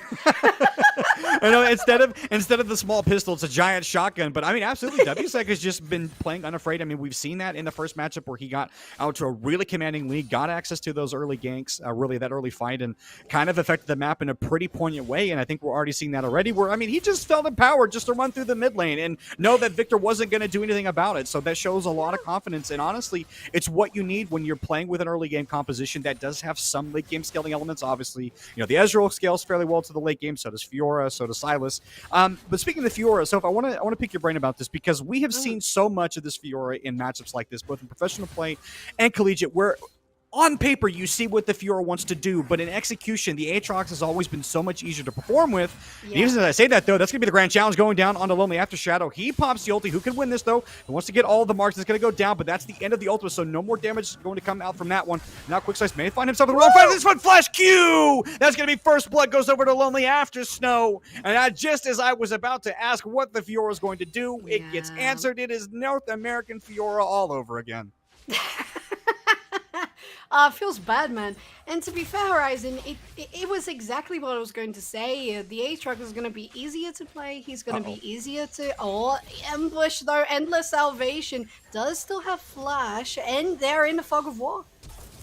Can they land this? So this is going to be huge. Flash gets to the top of that one. That's the knockup too. Even after the Flash canceled, he managed to proc it down, and that's going to be the kill going over to Bello, who threw down the Ignite just to make sure that they get the mid laner. It's a response in the mid lane. Yes, it cost them a little bit of time and a little bit of effort, but they knock him down, and now Hyphen and A, he's going to be feeling pretty in this mid lane. He's going to shove that wave in a turret, experience in gold, going into the dirt, and now that's going to be a response kill from OU. Yeah, that was really, really lovely, because at the end of the day, it was only Bello that lost the summoner spells, that it was the Flash and the Ignite, and having the Hextech Flash, you're gonna be good to go. And your support, right, is not that important, not that like dangerous for the other team. But if you are a Blitzcrank as it happened, it's gonna be good. He can win this as long as he keeps fighting the Vitals without access to the Demonic Embrace. It does, or sorry, not the Demonic Embrace, but the World Ender. It makes it actually a lot harder for the Aatrox to try and sustain against the Fiora in these matchups. Obviously, has a serrated Dirk, but it's not like having a Vampiric Scepter, so has to be careful in this one, though. But flawlessly waiting in the wings. Doesn't have access to level 6, though. Quick Slice can do something. And meanwhile, in the mid lane, though, Bello's going to re-gank Endless Salvation. He has no flash. He has no way to get out of this one. This should just be another kill going down. He's trying to run towards the turret, but a couple auto attacks will do it. One more knockup. The kill goes over to the Silas, and yeah, this mid lane starting to get out of control. Flawlessly. Level 6, WZek. He can chase this forward. That's going to be the Ghost prop there. Wants to try and get away. Not World Ender, but collateral damage is available. Lonely After Snow going to jump over the wall. WZek, he's feeling pretty good about this one. Fallacy, again, doesn't have access to level 6, so this is so dangerous for them to continue to fight this. Oh, but the ult goes wide. It goes straight into the turret, but now Hyphen and A, he's here. Quick Slice doesn't want to take too many turret shots. That's going to be the World Ender popped, and he's going to get sent into the end of the world. Goes back to the Death Chamber. It's 3 kills. OU, they are feeling unstoppable. Self-Chan and Flawlessly is stuck underneath the turret. Yes, and oh my god, it feels like, so close. Nice dodge, and they're going to be targeted by the turret. Not enough damage. Both of them live. Woo. Wow, Oakland University really going for every fight, and they're doing them so well. So well. Using the resources on those summoner spells, getting good rotations, and it's granting them a lot. And it's funny to see, because I was having a look at the gold lead, and it's not even that much, but if you think about the presence or how it feels, the aggressiveness coming from Oakland University, it's a lot, and it must be destabilizing them a little bit. Oh, Bello. He's waiting for him to face check it. Doesn't this actually know? He got close, but never actually checked it. Oh, he's going to flash forward now. It was the Hex Flash. They should know that he's there. That's going to be the stun field going down, but he won't be able to do much more than that. That's the ultimate committed from Bello. That's going to be the Asher on top of that, but it will only buy a little bit of time. That was 2 ultimates committed just to try and save the victor, but he was absolutely set to go to the Death Chamber. He is going to drop for the 3rd time in this game, and they're just bullying this victor at this point. Yes, they are, and if you are Victor, you really need to put some wards down. I think maybe WZek took one away there. I didn't notice. They had a sweep going on. I don't know if there was any wards from the blue side around the mid lane, But if you see that, it's only red wards, and that's going to really make you feel vulnerable. And that's basically what happened. Once again, it's the roaming Bello, it's Blitzcrank coming for you. They don't even need to try and snipe with the hook. They can just wait for you to face check or just use the Hex Stack Flash, and it's going to be good to go. So Endless Salvation has to be a little more careful in their positioning and definitely spend some of that money, even though it's not that much, on some wards. Oh, Bella pops the ult there. White Paper going to drop a little bit low. Doesn't have access to the ultimate there, so all that damage is going to stick a little bit more. But absolutely, exactly what you're talking about. Just Wzek again, just being a force of nature in this game. And that's going to be the knock-up and the hook on top of Kid Pete. Can he get away from this? Cheese Jazz is just putting the damage. Meanwhile, the jungler, Hyphen, he's going to be here in time for this one. They'll flash out Asher on to Bello, but he's going to manage to survive for now. Hyphen, he manages to miss that, but it's not going to matter. He's going to land the Q, and now he has access to the ultimate. Doesn't even need it. Ezreal picks up the Lulu. Flawless is here. Yes, you got the dragon, but you dropped a couple of kills. Oh, can they do something? Endlessly Salvation is here. Hyphen wants to try and get away. He has access to the Lulu ultimate. He can't take this fight. That's the hook forward, and now Bello's going to be able to help help Cheese Chaz knock it down. And now Hyphen he's trying to run for his life. That's going to be the Chaos Storm thrown down on top of him. He needs to dodge, dive, and duck away from the victor. He's going to be able to do so. Wants to try and jump forward. He's going to land the chains, and he's going to get another kill onto that score line. 3-0 and 4. Hyphen is unstoppable right now. And Wzek, though, finds himself on the wrong side of this with collateral damage. Can he get away? One more auto attack doesn't. Can he manage to fight it? No! No, Lonely After So says you may be winning on that side of the map, but this side is mine. He knocks down the Graves, and he's going to be able to answer one kill for at least two. But that is a consolation prize if ever I've seen one. Yeah, I definitely agree that Horizon, but it must feel good at least for LIU to get that kill on Lonely After Snow. They are subbing on this match, so it's good to see that at least the one player that they made a change in their roster there is the one that is positive. But unfortunately, look at that once again. He just doesn't miss these. He doesn't. No, he Endlessly doesn't. didn't even flash. That was the right call. You No. know that you're about to get hooked. If you don't sidestep, it's not worth to commit the flash. And yeah, we talked about bullying. This is just a masterclass in roaming with this Blitzcrank and making its presence felt to the absolute extreme right now. And that's exactly what we're seeing. Bello is a menace right now on this rift, and really LIU have not shown any answer for it. And that's one of the things we mentioned earlier, right?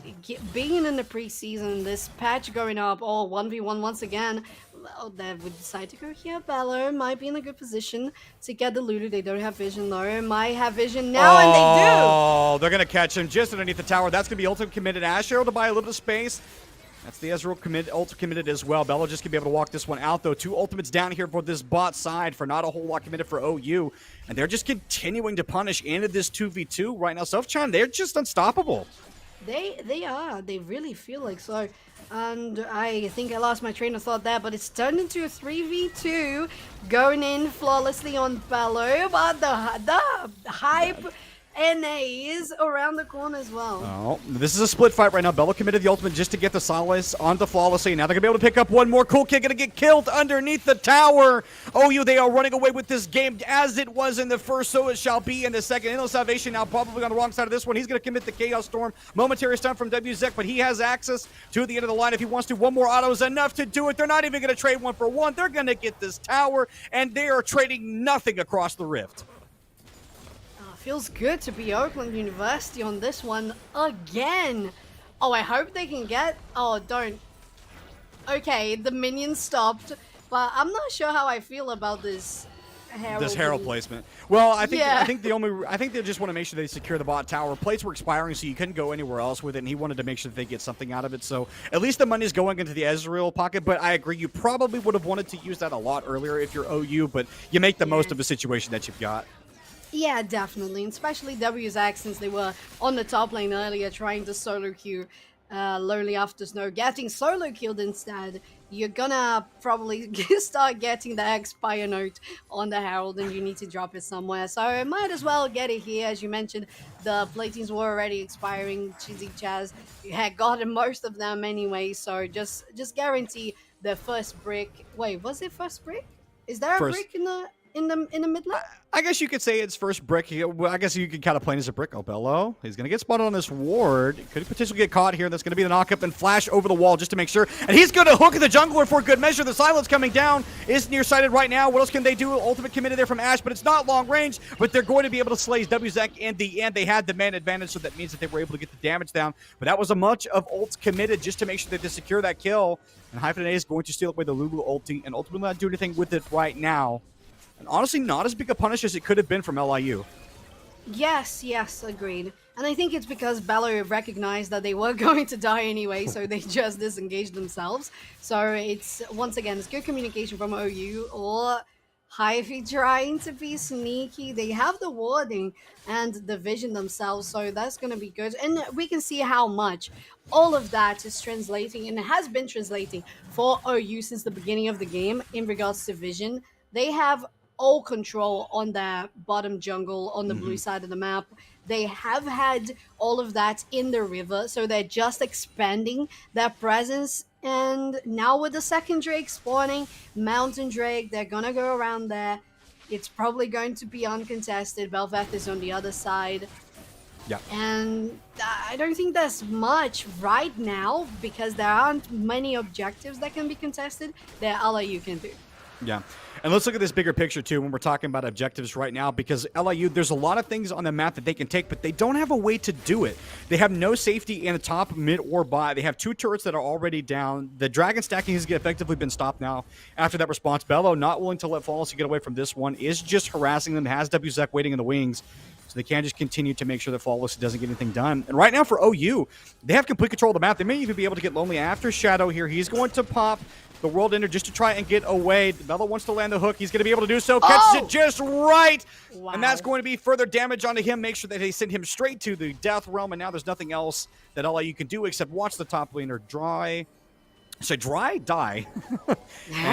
yeah, I mean, OU right now, they just have complete control of the map. There's really nothing that LIU can do right now. I mean, they don't have any safety. They can't rotate anywhere. They can't really contest for any objectives right now. The Herald's going to be spawning, but they really aren't going to be able to make a play for it right now because in the bot side, Hyphen and A is still pushing there, and they have no way to answer him unless they commit multiple members. Yes, and Horizon, I think... Oh, no! It's just going to be so hard because Bello is hitting everything every single time. Oh, yeah, it's coming in to help. CC committed right now. White Paper's helping them last for so long. That's going to be the true shot barrage committed, but they slayed WZek Bello. If they can knock down the support, then they can make sure they can turn right on top of Cheese Chaz, but he's going to land the hook. Ezreal letting damage over the wall. He gets the shutdown onto the Blitzcrank, but now it's going to be the response from the Ezreal. What else can they do? Do they have the damage? Lonely after Shadow wants to try and chase them off. Good response kills from LIU. They have somehow wrestled control of this objective away from OU, and now they should be able to take this. Yeah, and objective boundaries have dropped as well, so LIU has a possible chance now. Oh no, mana on this Victor. 1 laser is the only thing they can do right now, aside from coming back to base. But definitely, now is the moment that LIU can start to think about coming back online. They aren't that far behind as they were in the previous game, but about half. 7k in the difference there. Oh, Lonely after Snow though. Flash committed. Oh, he outplayed it. Parry! The perfect parry with it. The tower damage. The teleport not even needed from Hyphen NA. That was an outplay from Quick Slice. Made sure that Aatrox could not do anything in that one. And it looks so good. The trading from Lonely After Snow was so clean in making sure they land the autos. And now we praised LIU for being able to wrestle control of this objective. And now the top laner dies and it's going straight towards OU. Yeah, that's super unfortunate for them because exactly as you said, if they losing that Bello. Bello, he's so obnoxious. He lands another hook. This man just can't miss. White Paper throws down the ult just to make sure that the Belfeth doesn't die, but it's just a safety measure. There's nothing they can do right now. OU, they're just so obnoxious on this rid. Bello, it just feels like he can't miss on this Blitzcrank. Hey, yeah, right. Absolutely scripting as they were with the Nami before in the previous game. Like, you could see how much the pressure of the Nami, not exactly the pressure, but the presence of the Nami all throughout the map. We saw at one point it was 12 kills for Oakland University, and Nami had a 10 kill participation. That is absolutely insane, and it was so early into the game as well. I think we were around like 12 or maybe 15 minutes.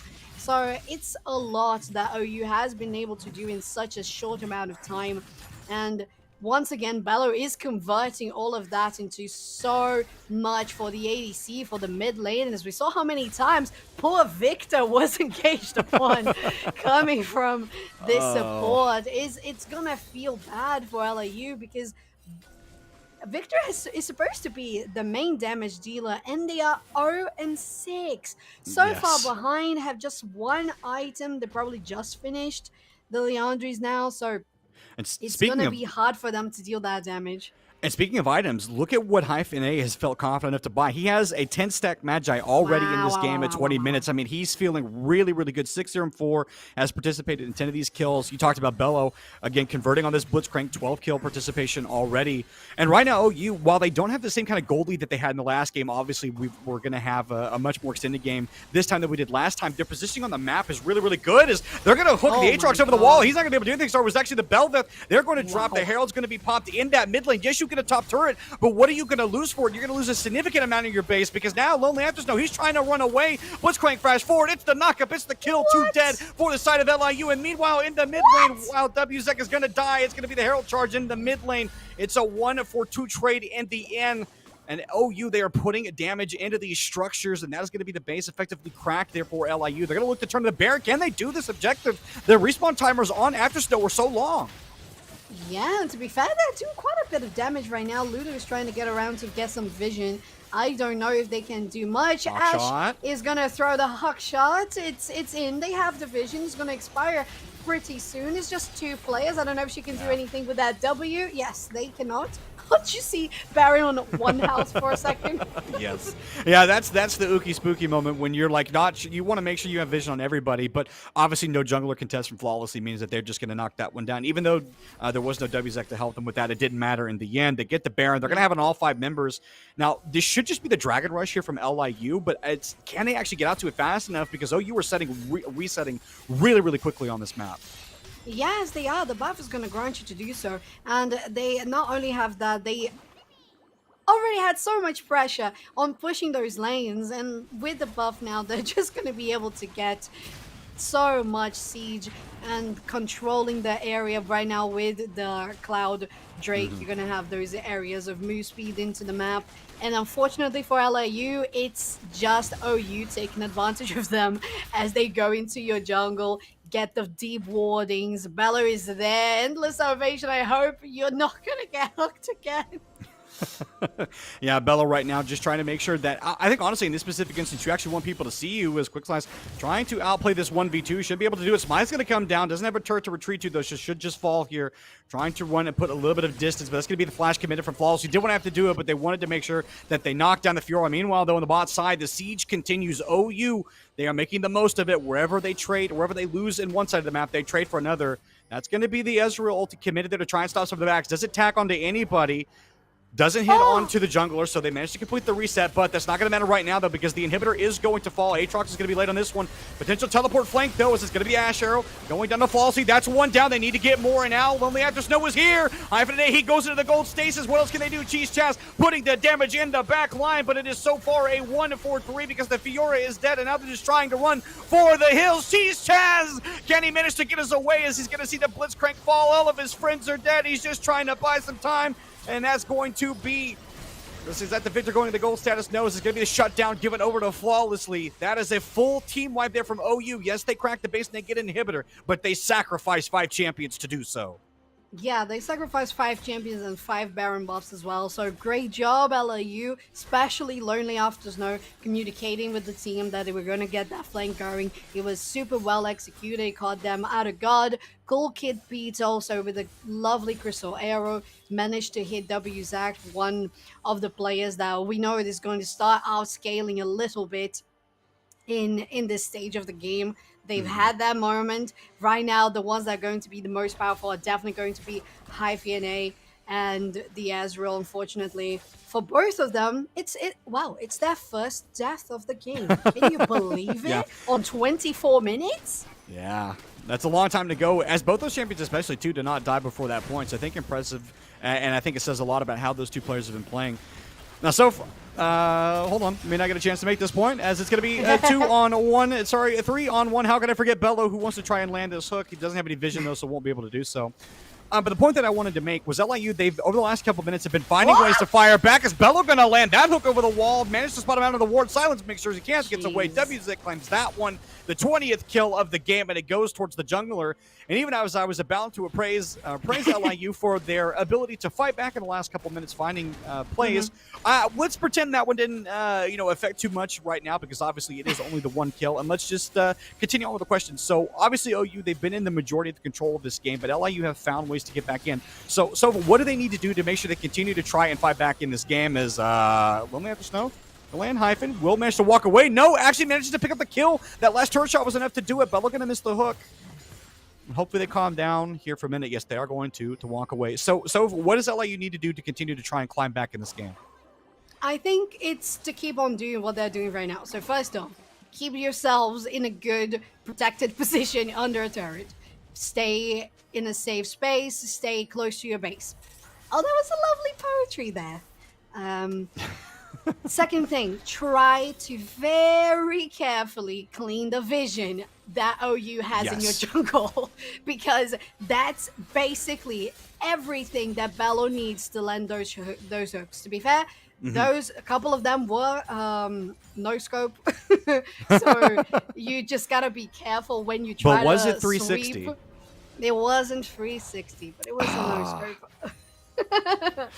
But yeah, basically you have to be careful, but you have to try to take those wards out of your jungle. Look at how many of them they've got, and they're so deep into their space. It's gonna be so hard for Bello to miss something, because they can actively see what's happening when LIU doesn't. Look at that. So they have to try to, well, they have an Ashe, right? They can throw the hawk before they try to clean the wards, so they start reconquering a little bit of that jungle, so they can rotate for the deny on the Nexo point on the Drake. They can try to rotate for 30 seconds from now the next Baron. So it's gotta be one thing at a time. They can't go in as if they had any sort of advantage, because they are very far behind, and they are going to, as soon as they get some pressure, try to take those objective bounties and then start getting back around. Yep. And observers, if you could highlight actually the vision control right now that OU has, because this is going to be the defining point, I think, in this final, what could potentially be the final match, is the fact that LIU, they have to pick between which objectives they want to start, because they have almost no vision anywhere in this matchup right now. And OU, they have control over the mid lane, so they can go to Dragon or to Baron. And I think Baron is probably the right call here. You can afford to give up a Dragon. It would only be a 2-for-2, but I think they want to find the fight here before that, just to make sure that they don't have to choose one or the other. Aatrox sitting in base, so they know that he's clearing out those wards in that bot side. Again, no vision on either of these objectives. And that Ezreal ult is going to spawn out multiple members, so they know where they're standing. OU, as long as they stay in this death ball, it is really, really difficult for LIU to pick anybody off. And OU, they're just so worried about where they want to step right now. But OU, they're going to start off the Baron. Yes, they are, and they're melting it pretty quickly. LIU trying to get around, Bello? but the Bello is there. He's going to dash forward. He's going to speed his way on. He's going to manage to hook one. What else can they do with it, though? That's going to be the stasis for endlessly. He's trying to buy a little bit of time flawlessly into the back line. He wants to try and get something done, but he has to get the Lulu ulti and get the hell out of dodge. OU, they've got the damage so far, but Aatrox! Oh, he's letting the Qs with the health bar so low. Nobody dies just yet. WZEC falls, though. But it's a 1-4-1 trade, and the jungler is down, and that means that nobody will be taking any objectives right now. It should just be the reset. LIU, though, on the wrong side of this map, though. Bello and Cheese Chaz, they want to try and find someone. White Paper's going to be forced off. They just want to get some of these resets. Bello, they want to chase out Cheese Chaz. If they can just deny this a little bit further, Fior's going to continue to push in that mid lane. They can go over to Dragon whenever they want to. This is going to be the teleport committed. Now Bello has to get over. He has access to the blast cone. Cheese Chaz should be fine. It's going to be another hook, though. Knock up as well. The Cool Kid has to walk on out of there. Only has a sliver of health. And OU, after a really long extended team fight, they've got pressure in the mid lane. They're going to knock down at least one inhib. They could look to go to the Baron, look to go to the Dragon. They have succeeded in the really, really long team fight. Oh my god, to be fair, I was rooting for LIU so much on that one. I thought it was such a clever positioning from them. I thought it was super great, the TP as well. But I wasn't looking at the base, and maybe the teammates weren't looking at that base either. For inhibitor there going down so quickly to Quick Slice. And that is going to guarantee any day the pressure to allow for a good Baron. Once again, I was looking forward because when that fight started and it was just a 1-for-1 scenario, I was so glad for LIU because it's from that point on that you can start reconquering the jungle. As I mentioned, all 3v2 quick slice, WZAC.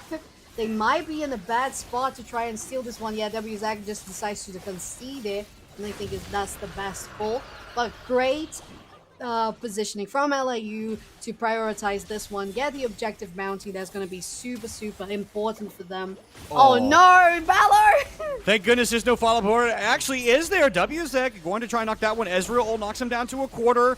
Collateral damage not going to kill him either. The ultimate committed there just to make sure he survives, and now they will just run away. But that was a bunch committed just to survive there. And now OU, they're going to be pushing in 3 lanes. They have someone pushing in top, mid, and bottom. Fiora will for sure be able to get this inhibitor. And OU, they want to rotate and knock down this Aatrox if they can. Bello, if he lands another one of these patented hooks over the wall, could spell disaster.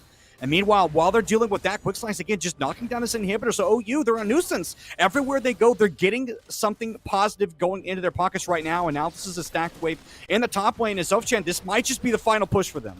Yeah, it might be. They have the Baron buff. They have the Fiora split pushing down there. Oh, no. The Nexus turret, absolutely non-existent now. The rest of the team taking He's out even the other going to inhibitors. live. Yeah, here he is. Here he is. And with that, we are getting closer and closer to a sweep for OU. We'll see if that's going to solidify itself. Damage being so consistent on this turret here, but not so much.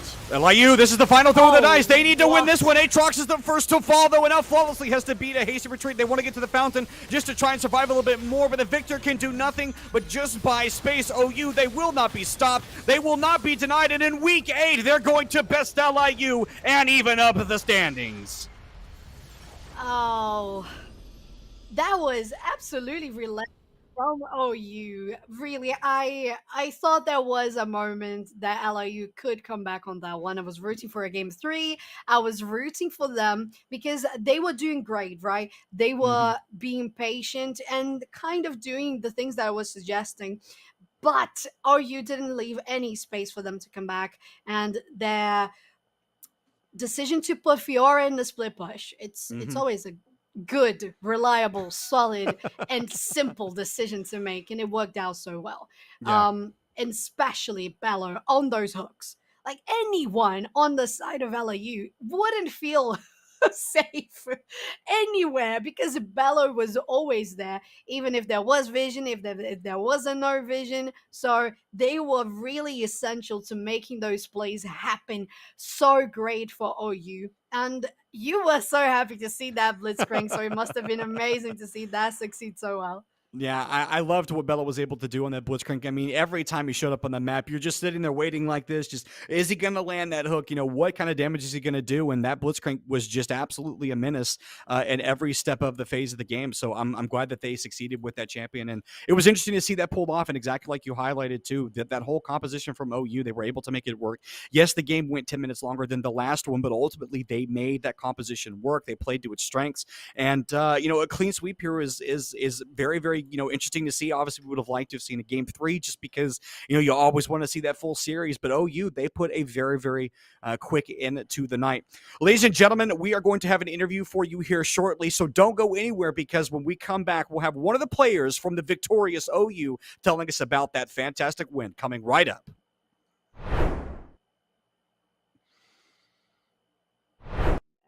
When I started, I was often the only woman in the room. There were no women competitions. There were no other women on co-ed teams or women's teams. And that obviously has changed drastically over the most recent couple of years. Initiatives like this are so meaningful to getting more women involved and giving them a stepping stone to join those tier 1 leagues, to join co-ed teams, mixed teams, and hopefully become the best in the world. So I came to join today to just tell you a little bit about my journey, hopefully inspire you, whether you want to go down the path of being a professional gamer or a content creator, or you want to work in the industry. There's so many different options, and I wanted to share a little bit about my story with you.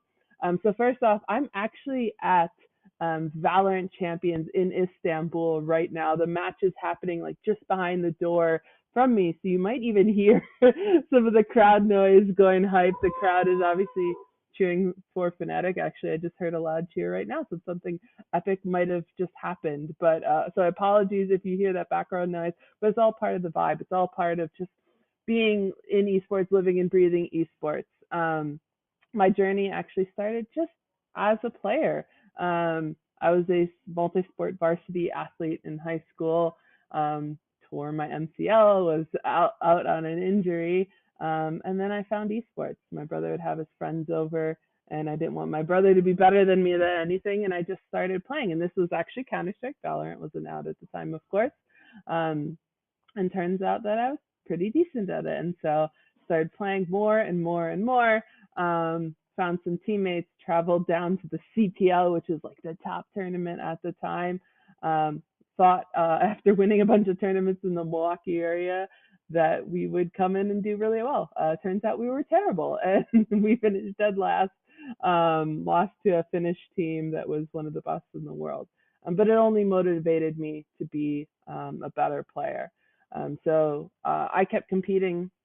Eventually, I made it on to some of the top teams.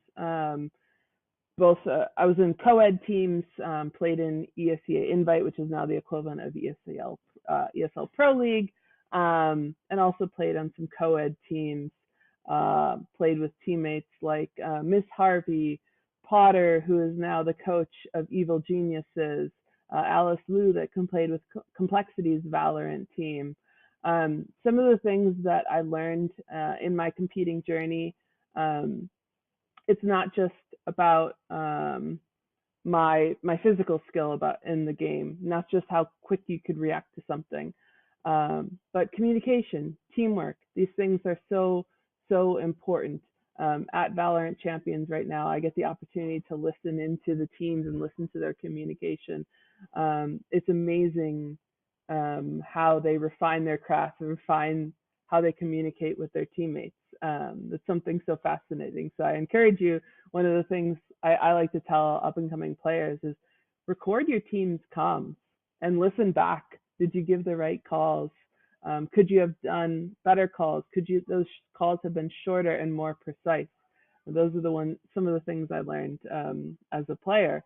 Throughout that playing journey, one of the highlights was in 2012 when I traveled to Paris and competed in the Esports World Cup, which was the top tournament for women at the time. And we came in and we won the World Championship, which was so exciting. It's so amazing to play in front of crowds of thousands of people. They were cheering against us because we were playing against a European team and we were an American team. But that feeling is just like unlike anything else when you can raise that trophy and they play the national anthem of your country. I hope many of you playing in this competition will get to experience some of that one day. It's truly an honor. Some of the other things besides competing and winning trophies, I played in 250 tournaments over the years. I believe that's the most for any woman. It's hard to keep track in the early days, but beyond competing, I work in the industry. So I'm the vice president at Dignitas. It's one of the oldest operating esports teams. We had for many years one of the top women's teams in the world. I also founded a women's initiative called Radiant and operate women's esports tournaments just like this. And I've realized how important that is. A lot of people will ask, why do the women need their own tournament? Why can't they just play with the guys? And my response back is, if you look at a game like Valorant, there's a reason why there are so many women competing in this game compared to other esports titles. It's because these women's initiatives exist, and they give women something to work towards, something to get started. It gives them a more safe environment, a harassment-free environment to kick off their careers. And I hope one day we don't need women's tournaments. That's the end goal, is because more women are competing and more women are going to start to shine in those tier 1 teams. My last point is, as I said, working in the industry, there's so many different job opportunities. You don't have to be the best player in the world. You don't have to be comfortable on camera and be a content creator. You can work in business side, marketing, advertising. You can work in PR. You can work even in the sciences. There's sports psychology jobs. There's team chefs. There's nutritionists. One of my positions is being an observer. Like I said, I'm at Valorant Champions right now. And, if you're dual monitoring and you're watching both this event and Valorant Champions at the same time, after this, I'm about to hop in and be the observer for XSET versus Fnatic, essentially an in-game director. There's a million different production jobs as well. But I just wanted to use this as an opportunity to hopefully inspire you to continue to pursue esports and gaming if that's something you love. And then my final comment is just a reminder that you're going to be in games sometimes and people are going to say terrible things. I hope that ends someday, but just know that no matter what they say, you belong here. You deserve this. You deserve to play this game. You deserve to be in this competition. And I wish you all the best of luck. Thank you so much for having me. I can't wait. I know there's going to be some superstars. I hope I see you one day at Valorant Champions kicking ass. Thank you so much for having me.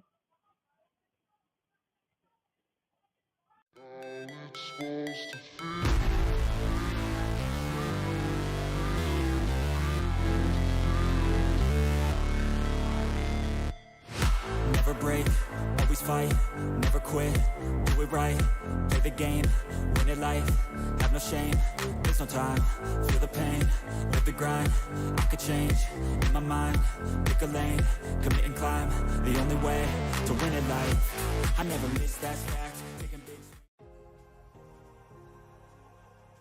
Hey guys, K-Tad here, and as spring break is upon us, we too need a break every once in a while, but with that said, we've still got some great collegiate esports action for you, and playoffs is around the corner, so that these teams are doing everything they can to make the cut.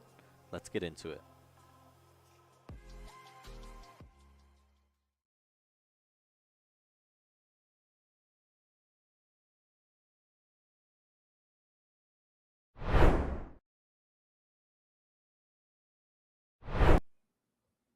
Ladies and gentlemen, welcome back to the post-game lobby. I'm still Horizon, that is still Sofchan, and we are joined by the one and the only OU support, Bello. Bello, how are you feeling, man? How does it feel to know that the standings have been tied up and you have the head-to-head over LIU in a potential playoffs scenario? I think it's good. I think this fall is like a practice run for the team. I'm the only returning player for this team, and we're going through a lot of cycles for improvement. Mm-hmm. So we're not really too concerned with how we end up this fall. We're more concerned are we getting a linear form of progression each week. Gotcha. Yeah, that's really lovely. And considering that as you mentioned, that you are the one returning player, how did it feel this time in the fall and this day, of course, in the broadcast, the game we casted of you guys? How did it feel to be working with these new players? How is the dynamic? Because it felt like you guys were communicating super well. Yeah, it feels, especially for me, it feels weird because, especially the last couple years being on different teams, I've always been it's either everybody's forming a new team, or I've always been kind of the last one joining. Last semester, last year, everybody on OU was had been together for a year and a half besides me. So it felt easy just being the new player and then putting my input. But now, since I'm the captain and I'm in a leadership position, there's a lot more expected of me, and it's a nice opportunity for growth for myself, and it feels good to try to take that step up and become a leadership position. So I guess I would follow on that. So you talked about taking a leadership position within this team. So you mentioned that you're the captain. One of the things I want to ask you about this Blitzcrank pick, obviously we saw a pretty good Lulu game, or sorry, not Lulu game, Nami game in the first one where you had that pretty stereotypical Lulu Nami matchup where you're able to kind of easily win the 1v1 or the 2v2s that. But then the Blitzcrank game, I think, was a kind of a departure to maybe what we might have expected in the second game. So you talked about shot calling. What were the comms and what was the decision making process in going for the Blitzcrank in that second game? So the main thing for Blitzcrank here was that it's really good into every one of the. Well, for one thing, we thought that that my R would cancel Belveth's like damage reduction thing. I thought that was a channel, but then we found out in game that it actually doesn't cancel it. So that was one of the main things, was we thought it would cancel it, and then plus Blitzcrank is also just really good into every one of their champions. The second factor was that we have a really aggressive mid laner, Silas, and me picking Blitzcrank into Victor is like very hard for Victor to play the game. And then bot lane, we can win. It's more just like if their bot lane makes like a ton of mistakes, then we can kill a lot. But they were playing in wave, like first 3 levels, which made it hard to like look for options. So I just accepted like, okay, they're not being greedy, so I'll just play for our strong suits, which was mainly mid, for at least my job. The comms were, we basically established like in game, like who we're playing for, what our like primary and secondary opportunity of goals are. And so that's where we basically topped out. Like first I'll see if I can kill their bot lane. And then if they're not playing, or if they are playing in wave, then I'll just ditch lane and then play for mid lane. Yeah, and that worked out so well. When we were casting, it was every time we blinked, you were there, and it was such a nightmare for Victor. But I wanted to ask you about the performance in general of your team, like the strategy. You guys seemed pretty aggressive. Was it something that you noticed about the enemy team? Like before, have you scouted them? How were the plays, the games you have played against them in the past, and if that influenced the way you decided to be aggressive on him? I don't remember if we have played against them before. We don't do an insane amount of scouting because, like I said earlier, our largest concern is how we're playing right now.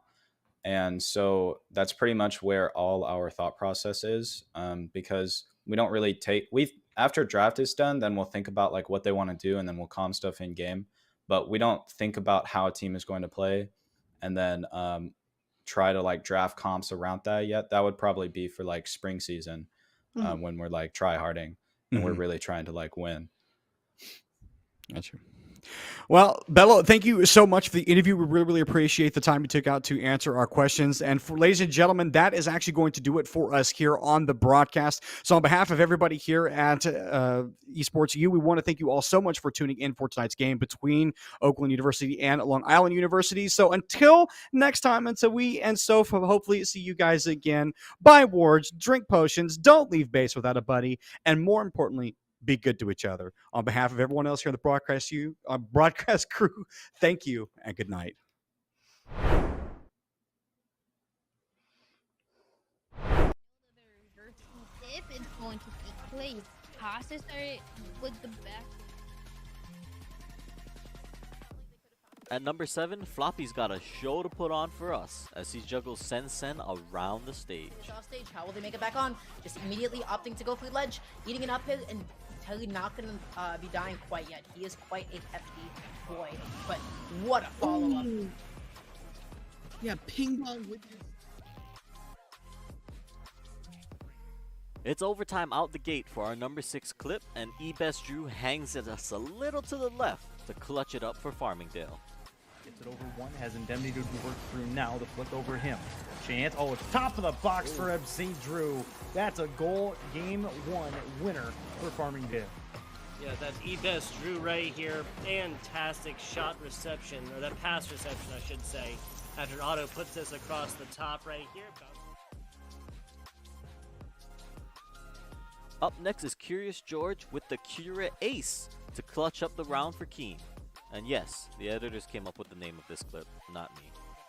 Behind it, and now you're going to be talking about a bolstered close flank here. It would probably be in the best interest of Keen to go ahead and just save their weapon. Not exactly sure how their guns are looking, how their economy is looking, excuse me. But this just seems so unfavorable for them. They're sort of making it work, mind you. Curious George, he's going ahead and giving it the old college try. He's going to make it an ace, but does he have the time behind the snake bite? He can go ahead and stick on it. And by God, again! Keen just cannot keep getting away with it. They're disjointed, they're scrappy as all hell. It's Ye Old Faithful in our number 4 spot as Putnut and Kofe toss out a huge Grav Dragons to flip the point and secure a map number 1 for Nickel State. I think they're going to have to fade out this immortality. First, we're going to see that committed on the back of the Grav, but the Dragon Strike is massive. A 4-shot for Kofe. And with that, the Colonels will take control of the point once again.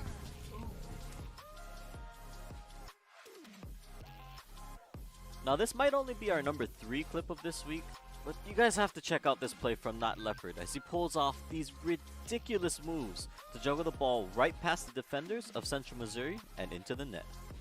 It's possible, setting up a counter-attack potential, but Fan Shui here and Not Leopard. What? Oh, Not Leopard! They have families! Stop it! They beat all 3 defenders! I finally figured out why it's not Leopard. It's not Leopard because it's Messi.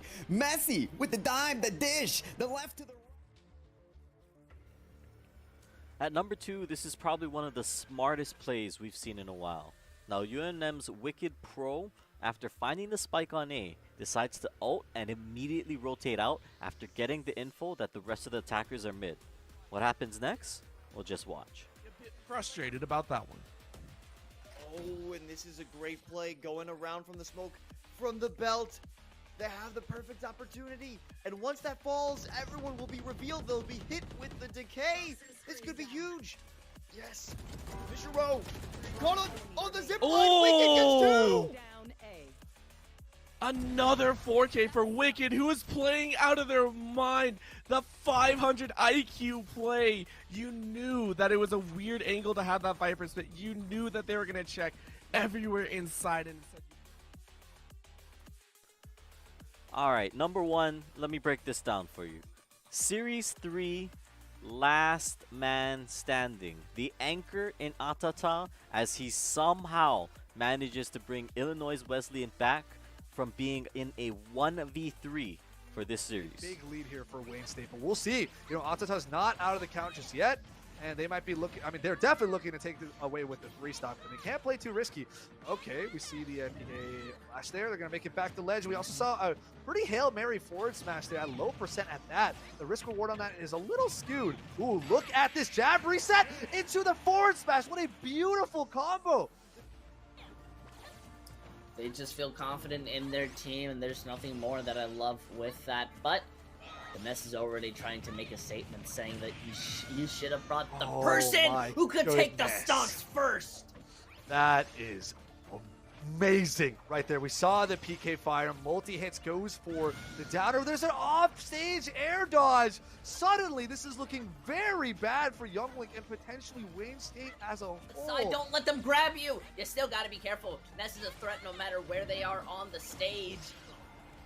Nice rising fair to kind of even that out. Good blade beam to catch the PK fire. Maybe the PK fire is in reaction. There's a climb hazard. This is Ness's